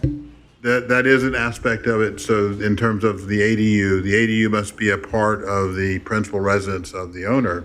Now, it could be that someone decided to live in the ADU and rent the house. That's up to them. But they are supposed to occupy the house. But that's why when you get some multiple owners, that you saw one last week, 2 weeks, often they've got more than one unit and they're asking for ADU credits on everything as it relates to that. And that relates to breaks on some fees.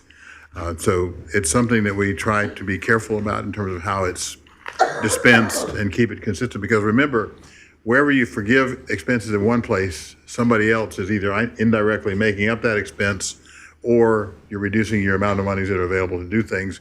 When the people using the facilities, it's a person playing or whatever they're doing, the income isn't known in respect to that. The article I handed out to you is just something I saw this morning in the Wall Street Journal, which is why I didn't have it sooner. It's just food for thought for later reading. I thought it was interesting, the concepts that they tried to balance there.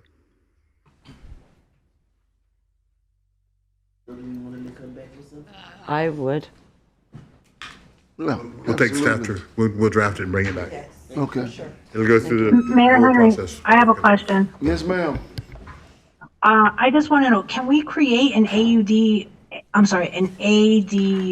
impact fee category within ordinance? I think in order to do that, Commissioner, you would want to re-engage the consultant to make sure that the resulting fees meet the legal requirements applicable to impact fees, which include a fair allocation among different classes of ratepayers in terms of the fees collected. And if I'm not mistaken, weren't these considered by Raftellus in this last schedule? The question did come up during second reading on the impact fee ordinance, but Raftellus would have had to go back and re-engage and do more work, and there were some oncoming statutory amendments that would have made the adoption of an impact fee ordinance impossible at that point, because we needed to adopt a rate increase within a 5-year period, and we wouldn't have met that. Okay, thank you.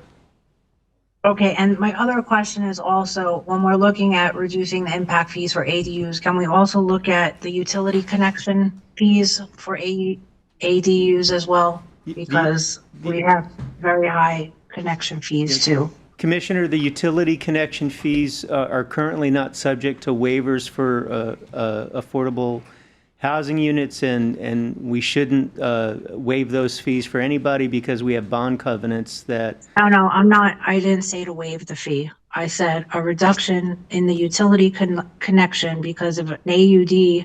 I mean, in my mind, I don't know, Jim, if you could confirm this, is an additional dwelling unit 750 square feet or less? Does it have a certain size? Because It still has a connection cost. And as mentioned, you're tied to bond covenants with this, and it's an entirely different circumstance. And if in instances of where the commission decides to waive those fees or somehow address those fees, you actually will be asked to take money from the general fund to pay that, to make up for the waiver that is occurring there. And it's a unit cost. It's as if we all are going to ride the car and we're going to pay for the share of the gas. We're all on that same load as that goes. We'll bring back things to you, and the commission can certainly ask a lot more questions than you have a chance to ask this minute. And we'll be prepared to answer your questions and let the commission have policy choices too, because the instance of this last question really comes down to a policy question of, do you want to take general fund monies to defray those expenses? And there is a cost of living whenever you build a structure, and the whole city pays it. Thank you, Mr. Morris. Thank you. The legislative session has started, and we are going to do legislative updates on things that affect the city of Daytona Beach. And so Michael is going to provide you a brief presentation on the legislative briefing from the session and things directly related to property taxes. Thanks, Mayor and Commissioners. I'm Michael Chambliss and City Manager. I'm Michael Chambliss, and I want to go through a number of different bills that we're tracking and share with you just briefly at a high level. Some's a follow-up from the memo that I sent you all a while back, but we're in week 2 of session, and there are a number of different things that I think it's important for you all to be able to hear this evening. One, with the property tax movement that's in the House, nothing has been presented in the Senate as of yet. There are multiple constitutional amendments that have been proposed, and it seems as if from the talk in Tallahassee, nothing is going to be accomplished in this session, and the governor is looking at calling the legislature back for a special session. We'll see where that goes. Another thing just for you all to have on your radar, there is a local business tax elimination bill that will directly affect us, and we'll talk about that in a minute. And then we are certainly concerned of the continued trend in Tallahassee for their preemption of our local authority and our home rule. And so several bills just to point out to you here. The first is the SB 180 fix from last year. We're excited and have been working very, very closely with the Florida League of Cities and have seen some amendments proposed to Senate Bill 840 and House Bill 1465. And so we're hoping it's going to continue to trend in the right direction, and we'll see some favorable fixes from SB 180 last year. The next is what has been called the FAFO bill, which has come directly from the state CFO. This is what he has named that, and it creates a state agency called the Florida Agency for Fiscal Oversight. This mandates audits of local governments anytime there is a new tax or an increase of millage, and requires submission of all local contracts into a centralized state tracking system. The Florida League of Cities is heavily pushing for some amendments to that, and we have provided some language back to them that we're hoping we'll see some favorable movement there. Next, HB 927, SB 1138. This is a movement in Tallahassee that would provide in land management some private inspections that would then preempt our authority here in the government, and then could potentially provide some oversight that would not be favorable through private inspectors. It would require us to create this program that would allow an applicant to use a private contractor to conduct pre-application review of applications. And then after that, it would require us to allow private inspectors to go in, and certainly not using ours. It would be at the discretion of the landowner or the builder there. And so this has seen some significant movement and a lot of support. And so we're tracking that, and we'll continue to provide some updates. Mr. Morris and myself have provided some language. We actually wrote an amendment and provided this to the Florida League of Cities that we're hoping can be inserted into this. It's in committee right now. It's gone through one committee. I think it's tomorrow or maybe on Friday, tomorrow or Tuesday, I'm sorry, that we're hoping to see that inserted in committee, but we're tracking this. The next are some cybersecurity mandates that have come from Senator Leak, SB 692. This is a great bill, and we've been working with our IT department. Our only concern is the potential new operational and financial obligations that it could impose upon the city. But we're tracking that. And then this bill is House Bill 103. This is what I mentioned. This would repeal almost all municipal business tax authority, and the impact to us as a city would be approximately $500,000 annually in loss of revenue. Again, the Florida League of Cities is working with the House right now to hopefully be able to direct this movement and for the municipalities to be able to retain our local business tax authority. This next bill I just want to mention actually came from the two of our Volusia delegation. Senator Leak and Representative Tremont have introduced these two bills, one in the House and then the companion in the Senate, that would prohibit local governments from requesting funds from a local delegation for a period of 1 year unless excess funds from the building code funds have been spent. And then, and additionally, it goes a step further. Anytime a local government is subject to a legislative committee's audit, we would be prohibited from requesting funds and receiving funds from the state. And so this is from our Volusia delegation, and we have been in contact with them, and it's a shot across our bow, and we're hoping that we'll be able to move past this. If we take a look at our current tax numbers, I want to just share briefly a little bit of the research that we've been doing internally as staff, and then working with our partners at the state and then at the county level, before we get into the property tax bills and taking a look at those, so that we understand our revenue and the potential impacts in these property tax reform bills. Currently, if you take a look at our sources of tax revenues, our ad valorem taxes are 77% of all of our tax revenues. Now, this is just our tax revenues. We receive funds in a variety of different places, so we're just looking at our tax revenues currently. This is, you can see this in your packet, this is looking at the actual property tax roll. As we've had conversations with the property tax appraiser, roughly half of the property within our city limits is residential property. Now, again, not all of that is homestead property. And so as we look at these amendments to these bills, not all of those properties, residential properties, are going to be affected. This is the results of an internal study that we just completed in December. The blue line that you see here on the screen or in your packet of material is the population growth. This is tracked from 2014 to 2023. So the blue line is population growth. The red line is expenses per resident.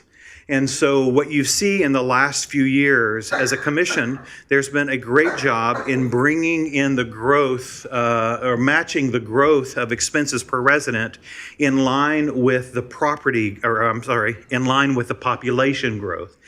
And so the goal would be to see those two growing at the same level, and we actually see that over the last 3 years. It's interesting to note, if you take a look at our homestead property, each household on average paid approximately $900 in property tax to the city of Daytona Beach. That's, of course, an average. There's a lot that pay more. There's some that pay much less than that. But on average, each household homestead property paid on average $900 in property taxes.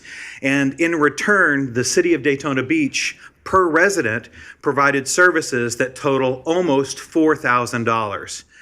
This is significant for us. And if you compare that to other municipalities in Volusia County, we far return more services and less in taxes. So we're doing very, very well in that area. And then you can compare it to the state. And so we're doing very, very well. Below that is the breakdown of the services that we provide by each one of those departments. What is at risk for us is our property tax, our ad valorem taxes. Currently, it's at approximately $70 million, give or take. And so as you look at what is at risk for us, if one of the bills that's in the House currently actually moves through, the potential for us is to lose our property taxes on all homestead properties. And so we'll take a look at that when it comes to each one of these bills. This is our general fund consolidated. You can see the detail there for each one of those. I provided those for you so you can take a look at those. And you can see as we begin to take a look at the potential hit for us as a city, where we're going to go back and take a look. These are numbers that are provided through our study. You can take a look at the last audited finalized numbers, which is 2023. The green line here is our ad valorem revenue. The blue line is our expenses in law enforcement. The yellow line there is our fire control expenses. Orange is parks and recreation expenses, and then the black is our road and our street facilities. And then we'll get into each one of these bills. Let me scoot forward here, skip these. And so back in October, the House actually moved forward a number of bills. And as these bills have begun to move through the House of Representatives and into the committee, there's been some massaging of the bills and some additional language that have come forward. There's a couple that are favorable, or there's a couple that are more popular, I rather should say, that are moving through the House that seem to have a little more support in the House. Again, no support in the Senate as of yet, only in the House of Representatives. And I want to highlight those. The first is HJR 209. This is an expanded homestead exemption. What this does is provide an additional $200,000 in homesteaded exemption for each property. This applies to all non-school property taxes. That includes special districts, water management districts, everyone except for school property taxes. HJR 209 requires that a homeowner maintain property insurance in order to qualify for the additional homestead exemption. It establishes a public safety funding floor, meaning that our expenses for police and fire must remain at this year's budget's level or at our 2027 budget level. So we can no longer go below that line if this bill actually moves forward. Our estimated impact of loss, if this bill is adopted and eventually goes on the ballot in November and is voted on and approved by the voters in Florida as a constitutional amendment, the city of Daytona would lose an estimated $15 to $25 million in annual revenue from ad valorem taxes. This is not something that's new to us. This is something that every city and every county and special district is now dealing with in the state of Florida. For comparison purposes, Volusia County would be estimated to lose about $111 million. This would provide significant pressure on our budgeting process, as well as our infrastructure, capital planning, and could additionally affect our bond rating. The next is HJR 205, which is probably the second most popular bill that's moving through the House right now. This would give residents of Florida with a homestead property, age 65 and older, a total exemption of all of their property taxes for everything except for non-school property taxes. The discussion now in the legislature is to also include the school property taxes for the residents that are age 65 and over. This bill also establishes the public safety funding floor so that we would also not be able to go below our 2026 or 2027 police and fire expenditures. There's additional measures that are moving through. Another is HJR 203 that I just mentioned, which would be a 10-year phase out of all non-school property taxes. For us, it would hit and make approximately 100% of those taxes in about 3 years. So we're looking at that now. And so you can take a look at those. What's interesting is the TaxWatch study actually TaxWatch actually put out a study. And in their study, at the end, this was their conclusion. The legislature should not attempt to put a constitutional amendment on the November 2026 ballot to eliminate all property taxes, even if it is limited to non-school property tax levies. Undertaking such a major change in Florida's tax system should not be attempted without a comprehensive reform plan. If you remember, last year, one of the contentions in the legislature was that they wanted to see a study before they moved forward discussing property taxes. The governor vetoed that study. The Florida League of Cities actually went out, and Wichita State University actually conducted a study, and I'll be sending that study to you. TaxWatch actually conducted their own study, and there are a number of recommendations, and moving forward without a comprehensive reform plan has come out in both of those as a dangerous measure. And so we are requesting our representatives and our senators to slow down. Let's do a study and then figure out what the right reform would actually be. We'll see where that goes. The takeaways for us as we move forward, if the popular measure moves forward, where do we come up with a loss of potentially $15 to $25 million annually? Add on top of that the loss of local business tax authority of an estimated $500,000 locally.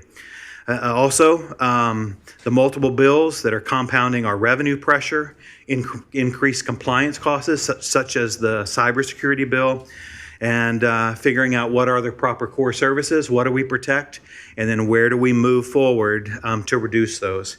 I want you to know that we're monitoring this legislation, having active conversations, working with our partners here in Volusia County and municipalities and at the county government, as well as some others around the state, and working very, very closely with the Florida League of Cities and others in Tallahassee, advocating on behalf of the city of Daytona Beach. And we're hoping to see some favorable movement in these and other bills that we are monitoring. Internally, we're working very closely together, preparing options and projecting a number of various outcomes as these bills continue to move forward. With that, I'll give it back to you, Mr. Mayor, and open for any questions that you may have. I don't have any questions. Does anyone have any questions? Okay.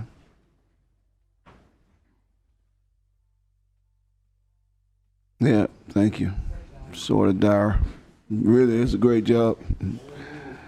Okay, where are we? Commission comments? Commissioner Reed, we start with you tonight. Well, first of all, I'd like to thank the Wanda and Janice Wilson Foundation for their recognition and award, and those of you that attended that banquet, thank you for coming to support me that night. And then on Sunday evening, Superintendent Harris, First Lady Harris, and the Master Domain family recognized all of us, but there were only 3 of us there, and the mayor, 3 commissioners and the mayor, and the manager was there as well. And their thoughtfulness on how we're trying to handle business and just to handle things, period. Just want to know that somebody thinks we're doing a good job. Whew. And then I want to identify the email we got from the manager on new processes that he's implementing, something that I mentioned in December when we first got on this commission. The previous manager didn't even allow employees to speak to us, and I thought something was wrong. I didn't realize it was a rule, and I brought up this email that I was sent saying that realizing you're new to the city commission, you may be unaware of certain processes, requirements, and procedures stipulated in the city charter. And he says, I'm sending you this email as a friendly reminder that individual city commissioners shouldn't directly contact staff and request they perform tasks or initiatives. All requests and concerns should be provided to the city manager, and I will, in turn, work with staff to fulfill your objectives.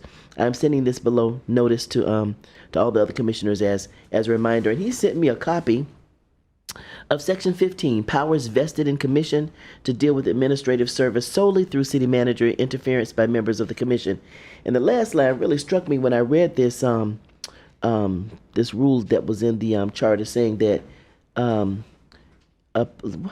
any violation of the provisions of this section by any member of the city commission shall constitute a misdemeanor, and upon conviction, therefore, before any court of competent jurisdiction, the violation shall be fined not exceeding $500. I was like, I'm gonna be fined $500 for talking to staff, but I think that processes need to be in place. I believe that our manager, in his infancy, and coming here and seeing that we were a great bunch of folks, that he gave us a little leeway. Maybe gave us a little bit too much leeway.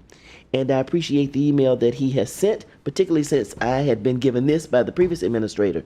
Then we just need to abide by the rules, and we just need to have our processes in place, especially even on last minute. I mean, yesterday I did last minute on that $1,000. If he wants to say we have to have it in by the staff's meeting or whatever, then we just need to comply.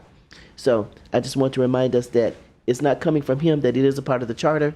And when I came on board, it was directly sent to me because I had asked a staff member to join me as I contemplated initiating the Fresh Book Festival. And because I didn't ask the manager first, could the staff member come, he sent me this email letting me know that there is a process in place, and you will not, young lady, go above that. So I thank him for the email, and I know the reason why. That concludes my comments. Yes, ma'am. Commissioner Paris? I'm still here, Mayor. No comments today. Thank you. Yes, ma'am. Commissioner Strickland? No comment. Yes, sir. I wanted to say it was a pleasure to be present with Commissioner Strickland and the mayor at the acknowledgement of Commissioner Reed's activities in the community. I had no idea that you did voiceovers. I think that that's fabulous. I really enjoyed hearing more about you and kind of the life you lead in the community. So thank you so much for your service.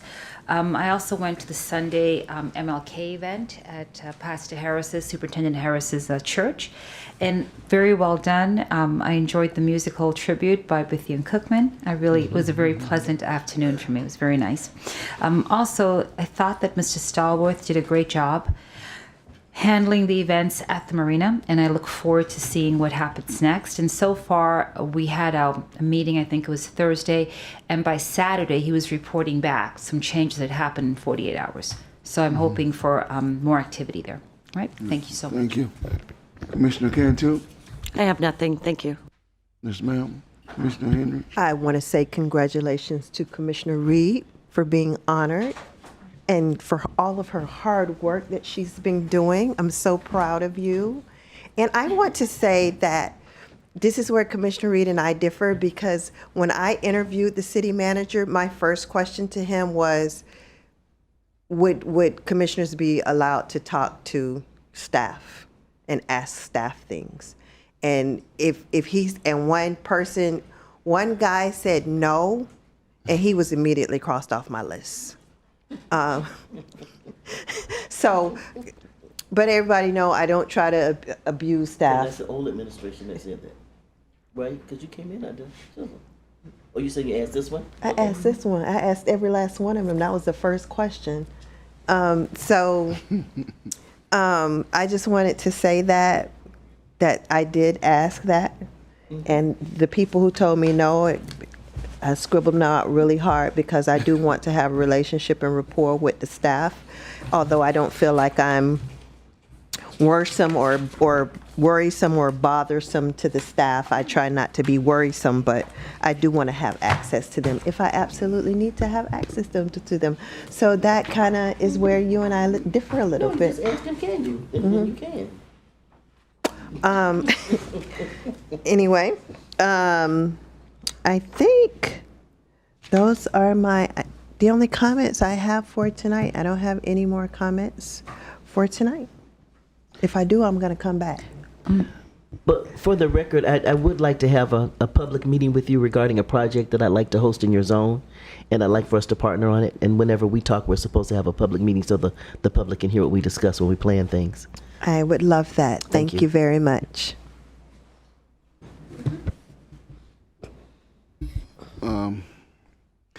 I don't have a lot. It's been a long evening. Thank you. But it has been a very productive and spirited evening, and I appreciate the depth and courtesy of the dialogue, and I think it makes us a better city. We've been going through some growing pains, but I do believe that we continue to be moving in the right direction, and things will never be perfect when you're in a city of our size. But if you just look at the presentation from the city manager, presentation from Mr. Stallworth, the last presentation was just spot on. We will face some major challenges if decisions are made in Tallahassee that they're considering. So I'm going to figure out how I can take much of that information and disseminate it to our residents, because we need to know. I have been on a rampage of trying to share as much information as I can, and a lot of people have in social media accused me of doing that only because I'm up for re-election. But really it's a response to, the way that our city has been portrayed. I have always been super hyper vigilant in social media, but now it's more focused on information and frankly transparency, acknowledging things when they're not necessarily peachy. A lot of what I post is peachy, but I'm also being very cognizant of posting the things that do not make us look our best, but show that we're responding to things. And so I'm appreciative to each of you. I do not fret myself with the negative perspective that many people have of why I'm doing what I'm doing. At the end of the day, it is because I believe that as a city, and if we're going to advance ourselves, we do have to respond to the changes that we're undertaking or that we're going through as a city. And a lot of those changes are things that we may or may not like. And so after being the mayor for now 13 years, I'm still learning new aspects about how to communicate faster, more expediently, because it's tough to answer all the questions that people have. Because once you post something, they just ask 1,000 questions and then they get angry when you can't live in social media. I post information to make a statement and I have to move on and I have other things to do. I can't sit at the computer and respond. But once I notice something is, they have the same question is repeated, then I will try in a few days maybe to go back and reiterate what that is. But it's not to, and I do know that many people do not mean us well. They don't have good intentions. They are there to spew negative attitudes, dispositions to make us look bad, and quite frankly to be very nasty, because people can do anything on a keyboard. They can just say what they want, and it can be frustrating from time to time, because when people attack your city or attack you as an individual, your first instinct is to lash back out, and I'm doing my best not to do that. But from time to time, I will have to say some things that I normally wouldn't like to say, because the bellicose, obnoxious disposition of many people who are not residents, not business owners. They're from Palaca, they're from Ocala, but they just want to be nasty for whatever reason. At any rate, let's continue to tread and move forward and do just as we've done tonight, which is be aggressive, go at it, but realize that at the end of the day, we all want what's best for Daytona Beach. Mr. Manager? No comment. Mr. Gross? No, thank you. Okay. All right, at this time, we will hear from the greatest residents on this side of heaven. Okay, our first speaker is Sonia Saylor, and on deck is Alyssa Scowden. Hi, I'm Sonia Saylor from 403 North Wild Olive, and I want to thank the mayor, the commission, and the police for doing such a great job on Butler Street. And when the police tell you that they're picking up the people that are laying or sleeping when we have a no ban for sleeping, I went to Winter Park and I got some of their ordinances, and I think they would help us to get these people off the sidewalks, because a lot of those people are from Butler Street. They go out there trying to get money for the drugs, and then it makes the whole neighborhood unsafe. People can't walk outside. They don't want to go to businesses. They don't want to go to restaurants, Main Street. So if you look at their ordinances, some of them have like a sidewalk ordinance where they can't lay, they can't sit in a chair, they can't sit on a stool, they can't sit on a bike, and they can't block a sidewalk. And if they're laying there, the cops will come by and tell them you have to move. If they consistently do the same thing, then they arrest them. And then we get these people out of our city that are really doing all the crime in the city. I didn't get Ormond Beaches yet, but I will bring it to you, and I'm hoping that you adopt these ordinances to help us clean up the city, because it works hand in hand with Main Street, with improving the housing, improving the residents. And it seems like the new people coming in see the big picture. They want big and they want better. And a lot of the older residents, they're afraid to come out and speak, or they just think Daytona is always going to be Daytona. And we believe that Daytona could be really something beautiful and perfect, where people want to live and want to buy property and want to have businesses. But you have to clean up all the element first. But we do want to thank you so much for what you did with Butler Street. We were really impressed. Well, Thank you. Thank you for speaking up. Hey, Mr. Gross, I'm curious.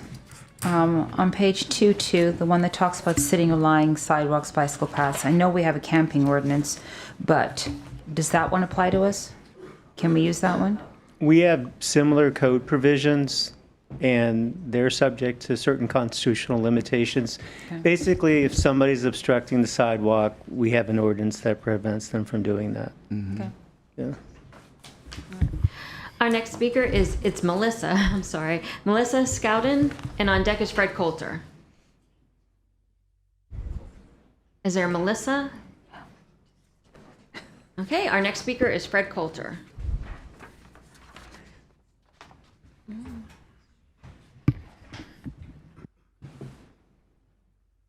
Fred Coulter out from the hinterlands.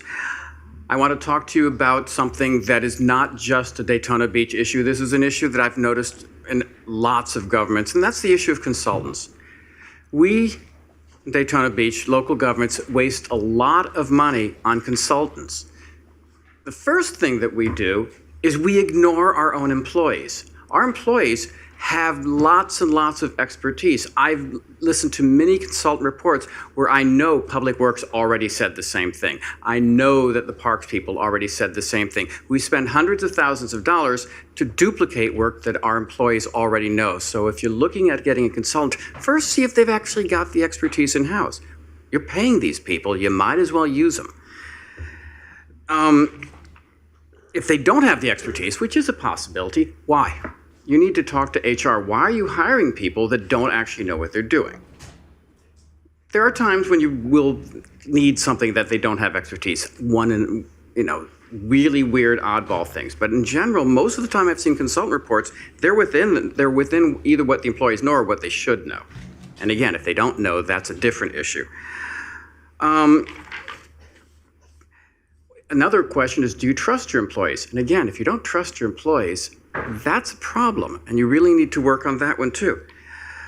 The next thing is that consultants, by their very nature, don't actually know whether or not their plans can be implemented. They're going to go do a lot of work. I'm not going to say consultants are lazy. They're going to do a lot of work for you and produce this really nice report, this plan, and then they walk away with their money in their pocket. They have no idea if the plan will actually work. If you use employees, they're going to have to live with the plan.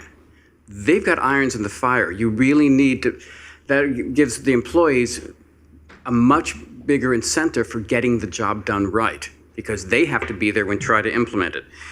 So when you're looking at consultants, think closely about doing it in-house. There are things that you will need to bring in outside consultants, but it should be rare. It shouldn't be done all that often. And that's all I've got. So something for you to think about when you look at proposals to bring in consultants. Don't use consultants as a way to just kick the can down the road, because you're just wasting money, and eventually you're going to say, no, we can't do it. Don't hire consultants to come up with a plan to save the world if it'll cost you $500 million because you don't have the money. I could tell you how to solve the flooding, but it would cost $1 billion.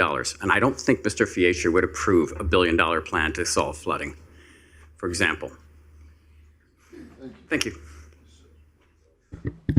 Our next speaker is Amy German, and on deck is Patrick Doyle. My name is Amy German. I live at 501 Butler Boulevard, right across the street from the house where all the action was. And I just also want to thank you so much for giving us the opportunity to speak and for all the work you've done.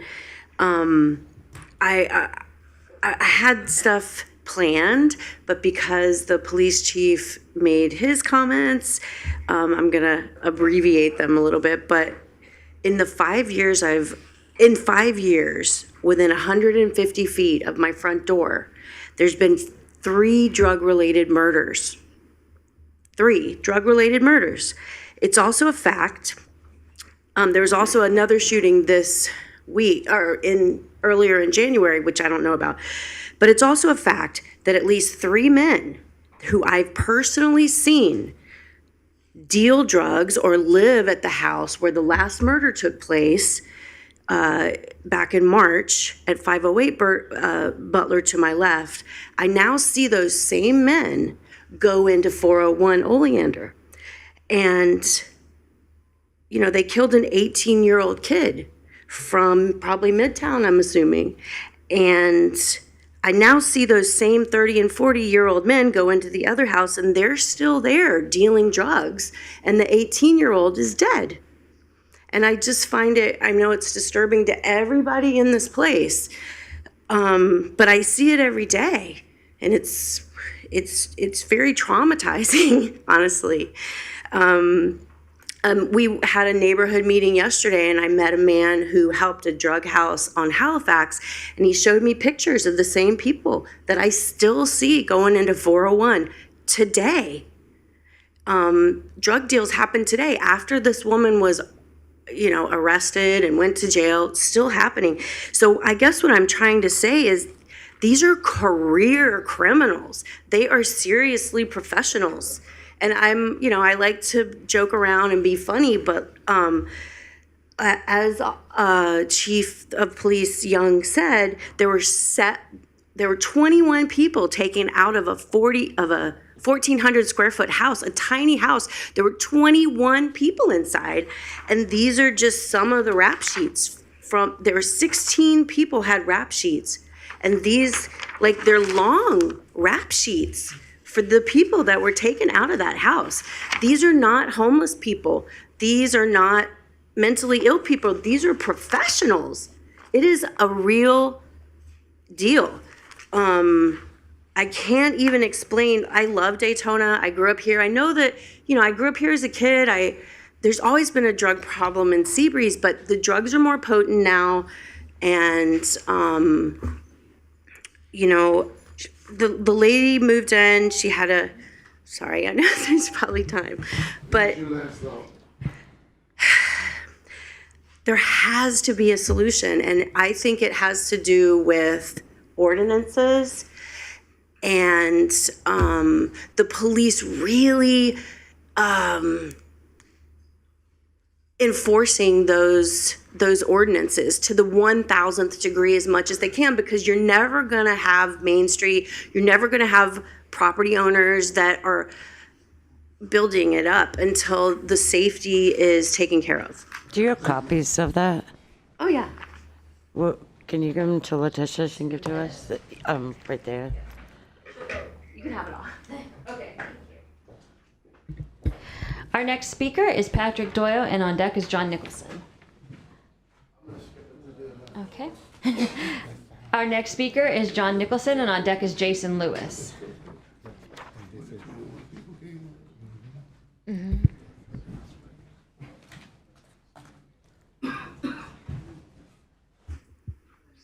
John Nicholson, 413 North Grandview. Repetition of several things, long list. Where are we at with Beach Street? The apartments are going to be finished on sometime, July? And we haven't even started Beach Street. So I want to know where we are with Beach Street, where we are with the ACLU lawsuit. Elections are in November. If we have to change anything, we're running out of time. Third, please take a drive down A1A. It is absolutely ugly. We have 2 trees left. We have 5 miles of beachfront. We have 2 trees in our median. That's all that's left. They've taken out 200 and some odd trees. So we have 2 trees left. If you go between ISB and Seabreeze, you will see hundreds of signs for crossing the street, for this and that. They're widening the sidewalks, but we're not gaining any sidewalk because they're putting in posts for this and that. So we had a 5-foot sidewalk with about 1.5 feet of a light post. Now we have a 10-foot sidewalk with 5 foot of junk. So you're not gaining anything at all. Third, Juanita, look at the women's club on Beachside. They're leased because they gave us the club with their use. They're allowed to use it. That's the exact same thing that the boat club is asking for. The ADUs, I thought we were talking about the need for additional housing, not just affordable housing, just places for people to stay, because Paula made a comment that there was a kid going to school at BCU that was staying in a shed. All right? So it's not just affordable housing. A lot of people need housing because we just don't have enough throughout the entire nation. And lastly, 3 cops. Why do we have 3 policemen at the city meetings now? We used to only have 1. Now we got 1 outside, 1 up there, and 1 sitting next to me. I understand why 1 has to stand next to me, but I don't understand why there needs to be the other 2. All right, thank you. It's rough times, John. Okay, our next speaker is Jason Lewis, and on deck is Thomas Russell. Evening, Mayor, Commissioners. Hello. My original comments were going to be on 401 North Oleander, but the police chief took care of most of the comments. So I have a couple key points I want to touch upon. One was the homeless shelter renting. So the owner, his daughter, which is living there, claims that, Catherine Segal, claims that at first she claimed she was running a homeless shelter. And then when she got arrested, she claims that she was renting to the homeless people, or to the people that were in the property. Then I called code enforcement, and they don't have rental permits.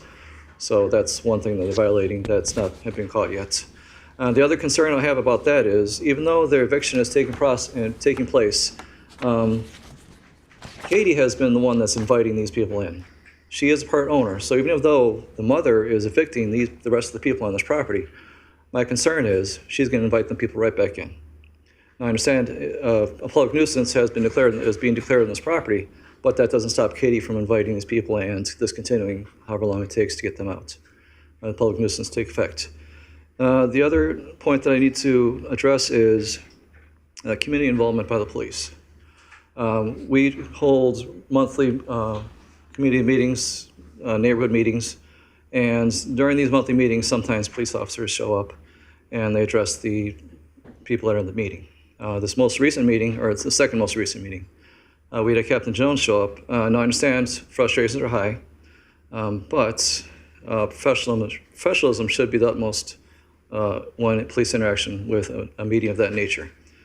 She basically lost it when we attempted to ask her for stats, crime stats.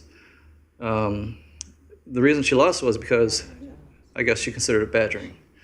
But we were asking about stats because, and then someone in the audience chimed in, well, we haven't had stats in the past 2 years from the police department. And then she responded, well, we don't have to come to these meetings. This is voluntary. We don't need to do this. So I'm just going to stop coming to these meetings if you keep badgering us. And at that moment, she walked out. So I didn't think that was very professional, so I need to bring that up. And that was it. And then, so the last thing I'll bring up is my wife was at 401 North Oleander.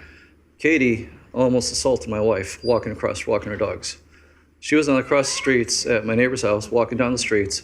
Katie's walking this way. Katie threw a bottle that landed in the middle of the street, shattered in front of my wife. Now, the dog is also a nuisance because the dog is not on a leash, so it keeps wandering around the streets. So during that interaction, the dog cut off my wife from crossing the street. Katie was coming this way. My wife had to stop, so she called the police. Police came and said it was not an issue because it didn't touch her. That's the only reason it was an issue, is because the bottle did not touch her. But if it went the other way, that would have been a different situation. This is why I'm addressing this situation. Okay. That's all I have. Thank you. Our next speaker is Thomas Russell, and on deck is Kara West.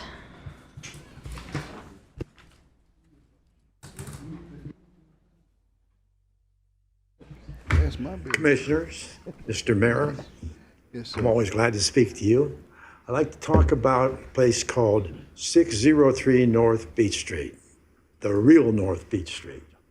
There's a couple of you that have been involved in that CRA called the Blue Road CRA and have just flicked it off, okay, for lack of a better term.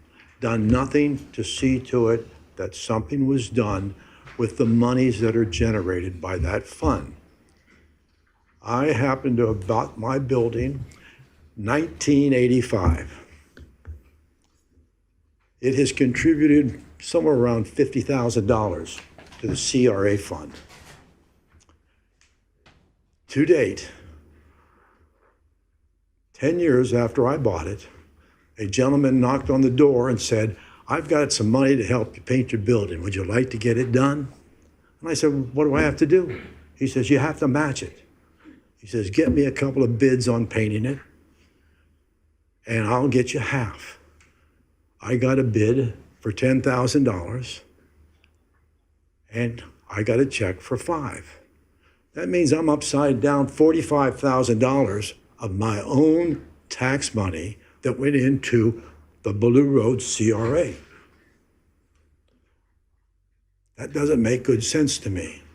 No one wants to deal with the city people and the CRA. They just blow them off. I've gone up and down the street asking people, "Why don't you go ahead, get help?" Nah, it isn't worth my time. That's the answer I get.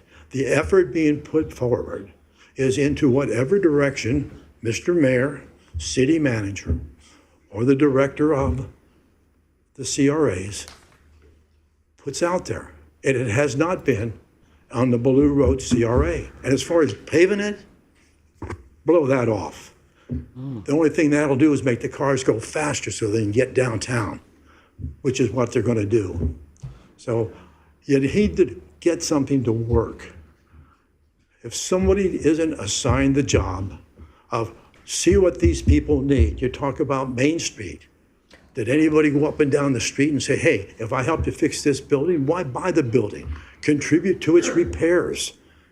All right, see what the people need.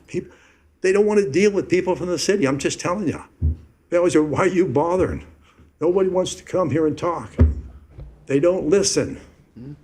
Mr. Mayor, you listen, but you don't pay attention. Right. You don't care. I mean, I don't call names here. All right? Hey, great job being done on Mason Avenue. You got 2 entrances coming down. I don't have enough time. Problem is you can't get them down to downtown because North Beach Street is not very nice. Thank you. My mother would agree with you, sir. Our next speaker is Kara West, and on deck is Gary Stalker.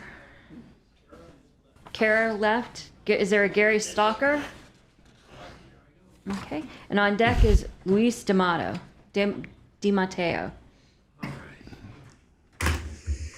Good evening, and I mean good evening. My name is Gary Stalker. Thank you, Honorable Mayor Henry. Thank you, Commissioners, for taking my thoughts. My name is Gary Stalker. I've lived at 320 North Hollywood for approximately 6 years, almost exactly, really. I've experienced more crimes in that house in 6 years than I have in 60 plus years living in Orange and Seminole County. I also grew up in Winter Park. My wife has been threatened with her life. I was threatened with my life. I've watched my fence burn down, nearly catching my own house on fire. The police know all about this, by the way. So does code enforcement. I have watched drug trafficking occur in my next door neighbor's house, 312 North Hollywood.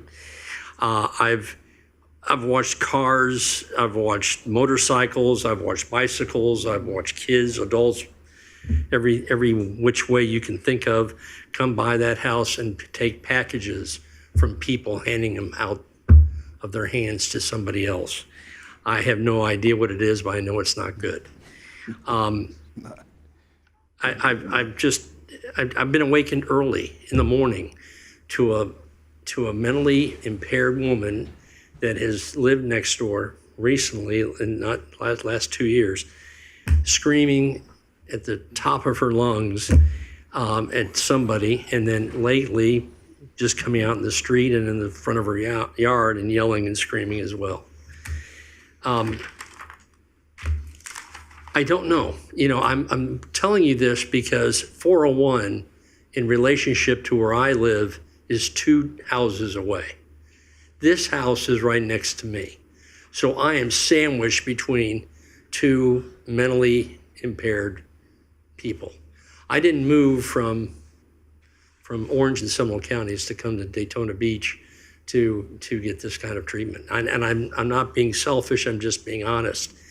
The reason I'm coming up here and talking about you with this is that the neighborhood that I'm in right now, the people are afraid to walk outside their house to just wash their car because they don't know what's going to come walking down their street. My next door neighbor has witnessed a person just urinating in front of her yard.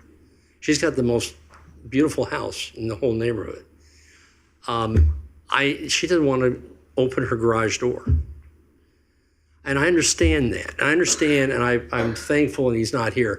I'm so thankful for Chief Young for doing what he did at 401. But I also know a little history about the area. 231 North Hollywood Avenue was a meth house. And years ago, the police took care of it. Well, guess how far that is from my house? It's yards. And guess how far I am from the house at 401? I'm yards. I'm right smack dab in the middle. There's a problem with this area. I don't know what it is. I have no solutions. But I'm really looking for solutions. Because we need it right now. I'm a scientist. I work on solutions. That's what we have to have. And I'm the mayor. I'm looking for you to do it. You can do it. Surely you can do it, because I don't want to live like Thank this. you, sir. I know you don't. Thank you. Your time is I'm up. sorry, is it Liz DiMatteo? Okay. Louise Patterson? And sir, when you sit down, Chief is still here, so he's heard your comments. And on deck is Kim Jump. Sorry. I'm here to speak about this on behalf of the same neighborhood as Amy and Gary just spoke of. But I'd like, with your indulgence, to give you just a little bit of my history in the neighborhood and my family's history in the neighborhood. My name is Louise Rice Patterson, and I reside at 315 North Hollywood Avenue in Commissioner May's district. I grew up in Daytona Beach, and I graduated in 1962 from Seabreeze High School, and when it was located where the convention center now is. So I used to be able to walk to high school from my house, which was really great. My home, 315 North Hollywood Avenue, is my childhood home, and it's been in my family since 1947. My mother, Mary Rice, lived in the house until her death in 2004. In the early 1970s, my sister Parley Reeves and her husband Bruce returned from New England and lived in the house, where they worked closely with Charles Cherry and other black and white leaders to desegregate Daytona Beach. I returned to my childhood home in 2015 after over 40 years living in Northern California.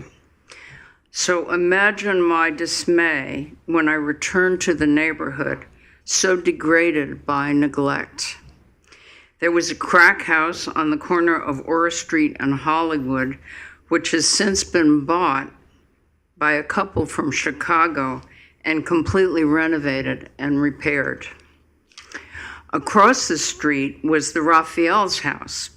Polly and I watched that house go up in the vacant lot where we once played. That house has been bought by Gary and Marina Stalker and is now beautifully cared for and maintained. My neighbor Bobby Laffrey, who lives at 402 Butler Avenue on the corner of Hollywood and Butler, which is right across from 401 North Oleander, which you've heard a lot about tonight already. She moved here 9 years ago from Texas, and she built a brand new house, which further upgraded our neighborhood. Two other neighbors, Bob Trudeau and Brad Hussington, 311 and 313 Butler Avenue, have maintained beautiful properties and have lived here for many years. They remember my mother well. We are all nestled between two problem properties, 1 block from distance from each other. 401 North Oleander, which you've heard a lot about tonight already, and 312 North Hollywood, which is the house right next door to Mr. Your time Stalker. has expired. Pardon? Your time has expired. Oh, darn. Do you have us? Okay, all I want to say in closing is that we are all hoping that the city will help us to restore the quality of our neighborhood. Thank you very much. We will. Our next speaker is Kim Jump, and on deck is Gordon Jump.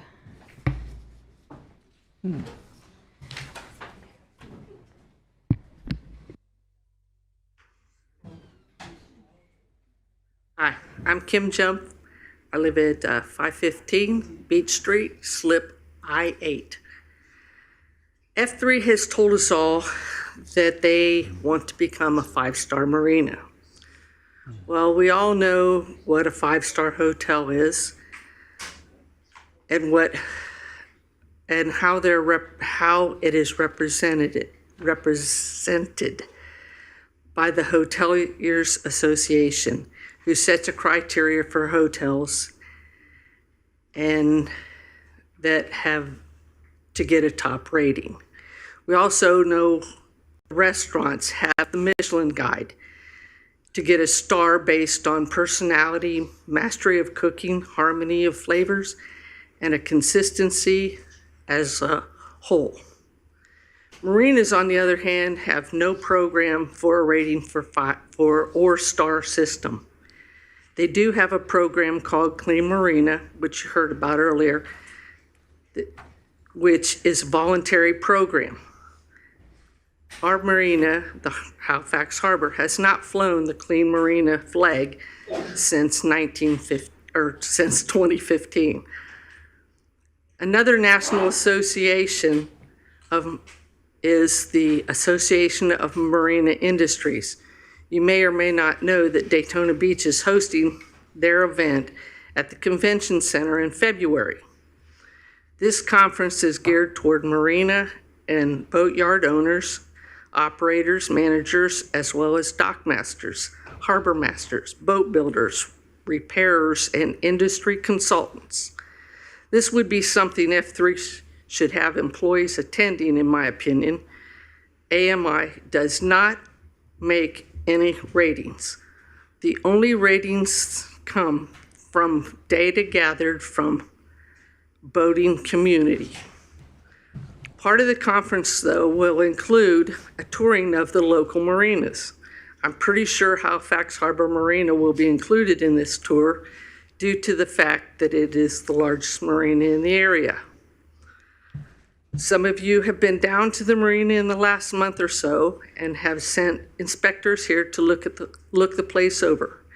Your opinions may be that it's not so bad. If you had a boat here or lived here, you would see dirty, moldy bathrooms with termite droppings, internets that kind of work most days, fuel and oil in the water, along with the foam that is leaching out from under the docks. Rat traps on the docks with no bait in them for months. Empty fireboxes with only a extinguisher that would put out a kitchen stove.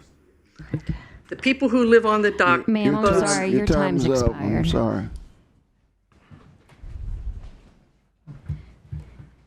People that live here just are looking for safety and security. Thank you. Our next speaker is Gordon Jump, and on deck is Louise Drennan.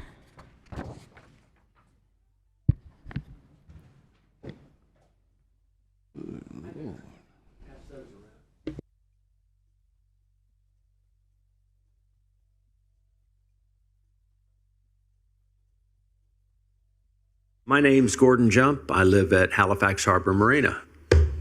And the reason I'm here is we all heard from the people today about what was going on at the marina. Well, what I've got here are the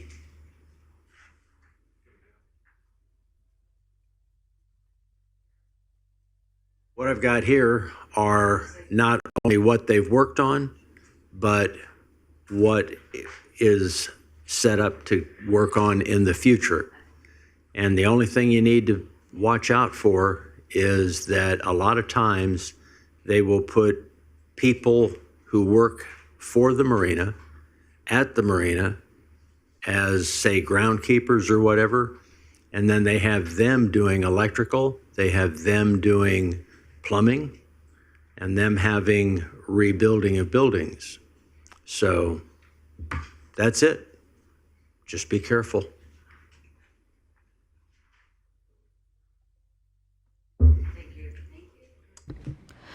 Our next speaker is Louise Drennan, and on deck is Monty Anderson. Monty left. Okay. Good evening, Louise Drennan, Daytona Beach, and I'm not a speaker, so I'm going to read here. I've had a boat at Halifax Harbor Marina since 1983. It is not my style or comfort to stand here and point out faults of F3 Management Company, which manages Halifax Harbor Marina, but City Marina is a special place. So I wrote to the city with a few photos back in 2022 about marina deteriorating and looking bad, safety issues and appearance and lack of maintenance. I question why would the city let their marina fall apart as such by a management company? If general maintenance and property safety maintenance does not come naturally to this company, why have this company for management is my question. It was a personal issue where back in 2022 when the hurricane, some rods came out of the dock, and some of you have heard it. All the marina did was pound the rods back in the dock. City and F3 knew about it, and then in a hurricane in 2024, 7 rods came out, but 6-7 feet and damaged my boat.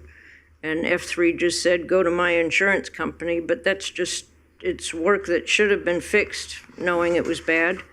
They don't do safety checks on dock. There's anchors that stick out, and it's been reported 3 times and nothing's been done.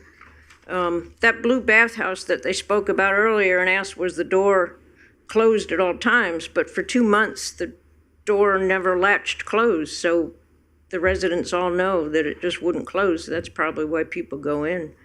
There's rusty plates on J-Dock, so big a leg would go in, and they've known about that. We've asked them to fix it, but they still exist. F3 did not secure dock lids during one of the hurricanes. They used to put zip ties or tie wraps on the dock box lids and the electrical panel lids. So they all fell off, not all, but many of them fell off into the water and are missing. In fact, now there's 31 electrical panels on the dock box with lids totally missing. So that's just it was a big expense that could have been prevented. Yes, there's termites when they walk between your legs. No dock check is done physically with a clipboard is done many years ago. They'd go around once a week and at least the manager would go around. The office closed early and apparently has been closing early. That's not a good way to run a marina. And the new manager, as questioned over here, his rules and ways has everybody afraid and in disbelief of his rudeness and demands of rules. He'll put in an email, if you are chosen for a boat inspection, you have 14 days to respond to this email or your slip contract will be canceled. So that's what we're faced up against. So thanks for listening. 3 minutes wasn't enough, so I've... Ma'am, were you the one that had all the Polaroid pictures? I did. Over 100 of them? I gave 100 and then I gave And that was drive to somebody else. That was like over 6 months ago, 7 months ago? The same pictures were in 2022 and still some of the Yeah. same stuff is not... I just find it odd this company is now, since I put up the pictures and Commissioner May is all over it, is now supposedly fixing stuff. And I've actually heard the same thing from so many residents about the threatening he does to the resident. It's scary. Everybody's afraid to say anything because they're afraid. Right. So I've written out more. I don't want your nighttime reading tonight because everybody's... Can I pass these around? So Thank you. Pretty much if they don't shut their mouth, they're probably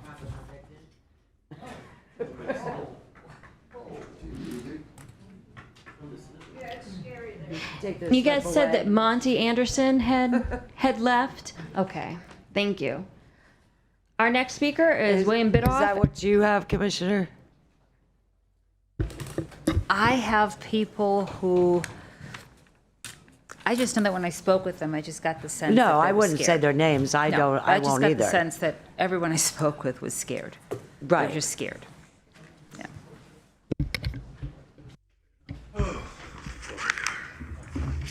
Sorry, sir.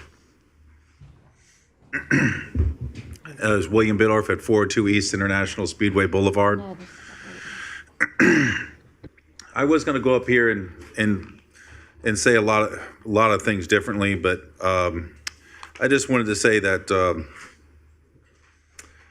no city's perfect, and but I'm attached to my city, and I love Daytona. So I wanted to bring something up here. Laura is going to be up there soon. She's actually going to be called up. This is a little inspiration that I had that she had actually brought up to me that I wanted to do with my property over here, which is sort of an inspiration. Now, forget the fact that we had a little typo here. It said seafod, not seafood. I was going to pass this to you because here you can actually show it to them. And also, there's actually some aids that she has. You come up, Laura. You got extra time. She has extra time. She's actually kind of nervous. Okay. Back up. You have 3 minutes, and then so if you're going to stop speaking, I'm going to end your time and go to Laura. That's fine. I wanted her to come up here because she's going to come up probably next, or the next one, or a couple next afterwards. Okay. Thank you, Mr. Bidoff. Your time is done now. Yes, ma'am. Okay. She's better looking than me. Good evening. Hi, I'm Laura Wagers with Evoque Wellness. So 400 East International Speedway is my address. And to respect everybody's time here, I have a small recording of only about 1 minute and 30 seconds to just go over and introduce myself, my team, highlight my 20 years of experience, and explain my passion and long-term intentions for the city of Daytona Beach that you're looking at now. All right.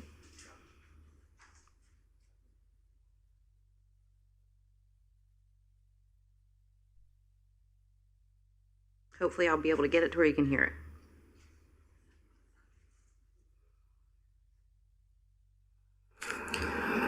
Good evening. I want to start by acknowledging something earnestly. This area has been talked about for a long time, but not always spoken to. Too often it's been overlooked, underestimated, or treated like a pass-through instead of a place of promise. But places don't lose value, people stop being invested in. I'm here because I believe Daytona is not forgotten, it's waiting. I'm arriving with Evoque Wellness and 501c3 mission, built around access, dignity, and long-term well-being. I'm arriving alongside Danny Wright in aviation leadership that opens doors, not just in the sky, but on the ground, for opportunity, education, and connection. I'm arriving with partners that understand innovation, including aerospace, NASA-adjacent technology, and future-forward systems that belong here, not just in major metros. This is not about replacing Daytona's identity. It's about revealing it. We're here to reinvest in people, to bring collaboration instead of extraction, to build pathways where talent doesn't have to leave to be seen. This is about health, workforce, technology, aviation, and culture working together, not in silos. No matter where you come from, what you believe, or how long your family's been here, this vision includes you. Growth should feel stabilizing, not threatening. Progress should feel shared. Daytona doesn't need to be something else. It needs partners who see what it already is and what it can be.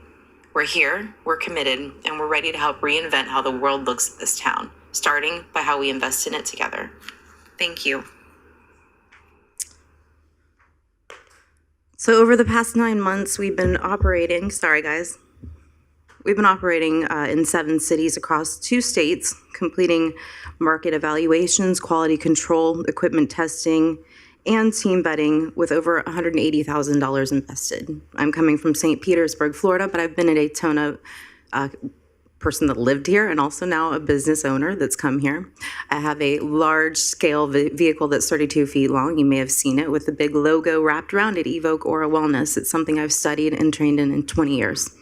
I'm coming to you because I'd like to be considered to be a partner with the city.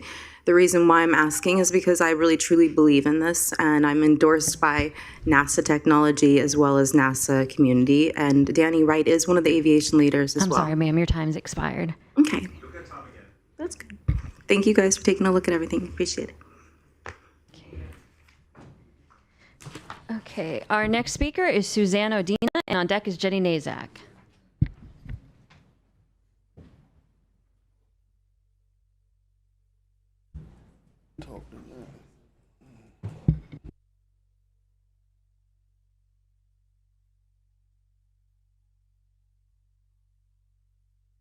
My name is Suzanne Odina. I live at 716 North Wild Olive. I'm representing Interfaith and Community Resource Network this evening. You all have flyers. We are having a conference on Saturday. For over 10 years, Jacksonville to Tampa has been known as the third worst area in the country for human trafficking.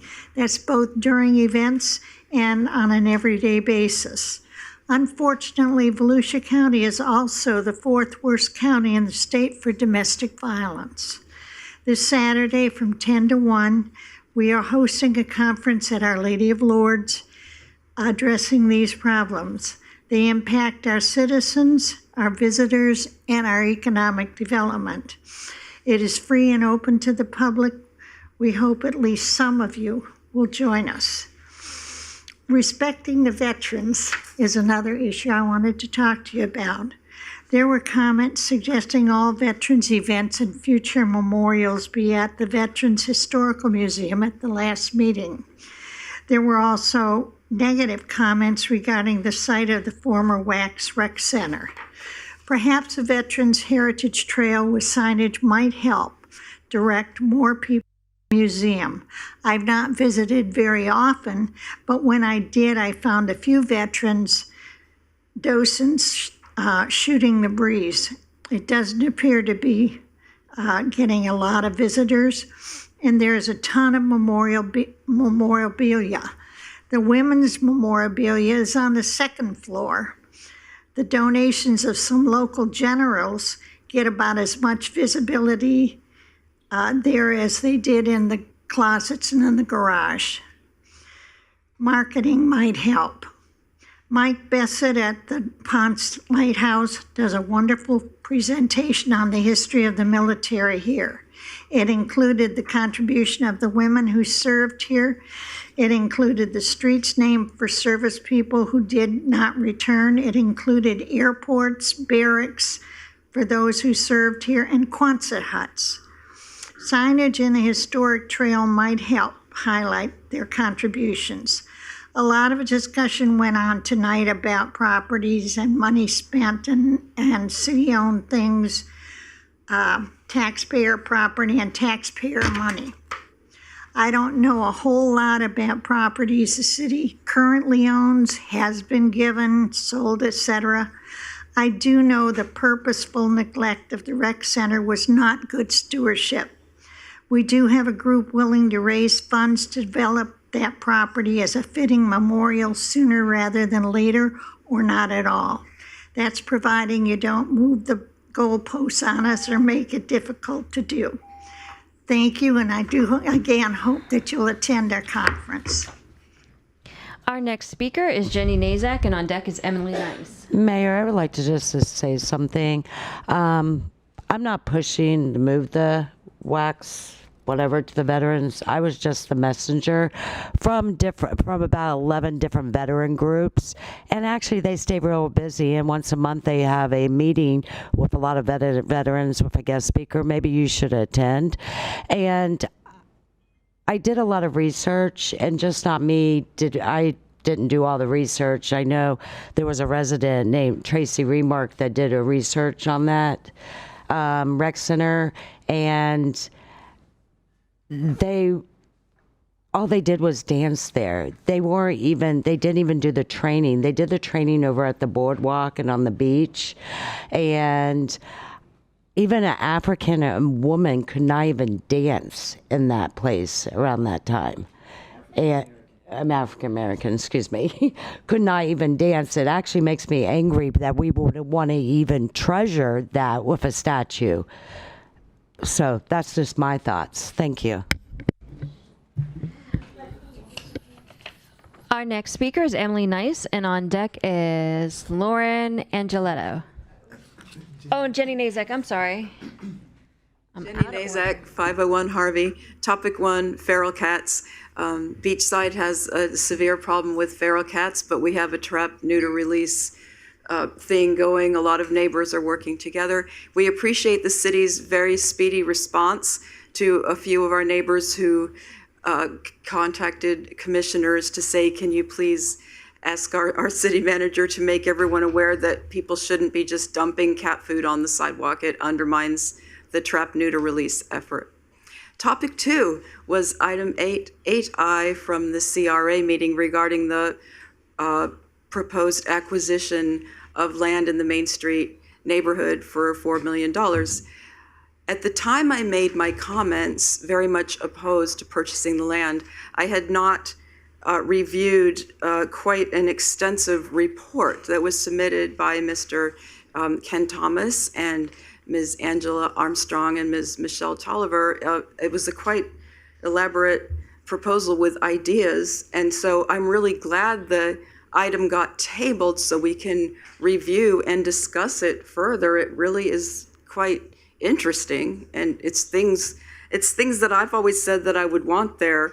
The site would have individual spaces, small shipping containers for food and drinks, things like that. And the photos are quite beautiful. So it's a reminder, always click on those items in the agenda, and they always have extra information. So I'm glad we'll have extra time to discuss and consider it. And it's a testimonial to the value of discourse and sharing, because I went from being super adamantly against it to being really interested in supporting, something. It sounds very positive, actually. So thank you all, and hope you have a lovely evening. Thank you all for your service. You work really hard, and you do great. I know it's a tough job up there. Thank you. Our next speaker is Emily Nice, and on deck is Lauren Angeletti. Good evening, everyone. Emily Nice, 941 North Oleander. Thank you, Mayor. I'm using my Legends notebook. It's a great idea. For many years, last 5-6 years, I've worked very hard to uphold and support our police with all kinds of events, appreciation events, handmade card this big with signatures from our residents, banner from here to there with signatures of appreciation for our police. So I wanted to say I appreciate hearing the plans for increasing police visibility on the beach side. My hope is that as deployment decisions are being made, the north side of the core tourist area is also included. We are seeing many of the same kinds of situations and safety concerns. Of course, on our north side, it's right next to this neighborhood here. Many residents come to me as the Seabreeze chairperson, and just like Commissioner May and Commissioner Cantu alluded to, sometimes people are just shy or they're scared to come here. I mean, it's not something I like, but like all of you, but people like to say things in confidence too, or sometimes they're just on vacation or they're ill. So I end up hearing a lot, and I just want to say, I do care for my residents, our residents in the area, and when they experience quality of life issues, I feel compelled to speak up, and that's why we do want and ask for crime stats. And that's nice to have, because when there's communication, which is the primary function of a neighborhood watch as determined by the national website, you can adjust your own behavior. And that's what we need to do. We need to know what's going on. So the visible, consistent presence makes a meaningful difference. And I want to ensure that our neighborhood is a part of the broader conversation of this new plan. Also, I wanted to tell you that I received a January 5th email. My neighbor and I went down to visit the First Step Shelter. It was our first time, and we were delighted to hear that their safe zone has never been full since the year 2022. So when you hear we can't do anything because the safe zone's full, it hasn't been. Thank you. Thank you, everyone. Have a good night. Oops, I'm sorry. Our next speaker is Lauren, is it Angeletto? Angelotti. I will get it right someday. Hi. It's a long night. I'm the last speaker, I think. I'm here about everything everybody else is saying, and I'm worn out. I unfortunately live across from Lady of Lords, and so I get a food bank twice a week. I got unhoused program once a month on a Saturday. And you know, I love to help, but the same people that they're experiencing, we have being enhanced through the church. And I only know because for 6 months now, I've been doing a survey. I've been talking to Father Phil, Dominic, everybody there. And what can we do? We have children that go to your school. You have a food bank, and the flashing lights in my yard now, I've got flashing light to let everybody know school's coming. And the food bank's in the street. So I asked Dominic, can you get them on your own property? The parents that are dropping off children are driving down the street. And when they're done getting their groceries, they actually go to our Park Collins, and they spend most of the day. The unfortunate part about it is they do block the children in the bathroom with the bikes. Okay, we've had issues where I've gone down there in Neighborhood Watch, and I've had to move a bicycle so the child could get out of the bathroom at Collins Park. There's a lot of unnoticed habits happening through our community, and where I am shocked the most is when I went to a meeting and met these people, and their neighborhood's worse than ours, and we have a lot. We have gunshots from Seabreeze. We've had some man on one street blow his head off in front of his girlfriend just recently, and we're not allowed to know about any of these things. We go to our neighborhood watch, which I've been to the one that you created over in your neighborhood, because I wanted to see if that neighborhood had the same issues we had. And Shikari was there, and I met some amazing neighbors of yours, and they deal with stuff way beyond what we do. So I'm shocked that we as a community here, we can't do something together as a team to have it safe. We have handicapped children that try to get to the park. We have blind children that live in our neighborhoods. And how can we make it safe for them? You know, why do we have to come here at 11 o'clock at night and have this conversation for 10 years and we can't get a solution? And you know what? We've got the best police department. I have to say, when I call them and I do the 911 non-emergency, somebody is out there to help and get that situation taken care of immediately. So it's not our police. I'm not sure what it is. But if we could figure it out as a team, we wouldn't have to come here at 11 o'clock after I worked an 8-hour day and talk, and my brain can't even function to know what I wanted to say tonight.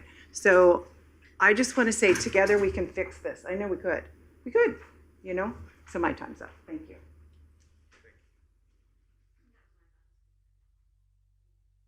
All right, from the sound of things, Mayor, before you do that, would you keep us updated? Because I can just see the stress in your face. But if you could keep us, but just keep us updated how everything is going on. I would love to. Thank you. I was just going to say, as good as things are, we've got work to do. Good night. Got work to do. Thank you.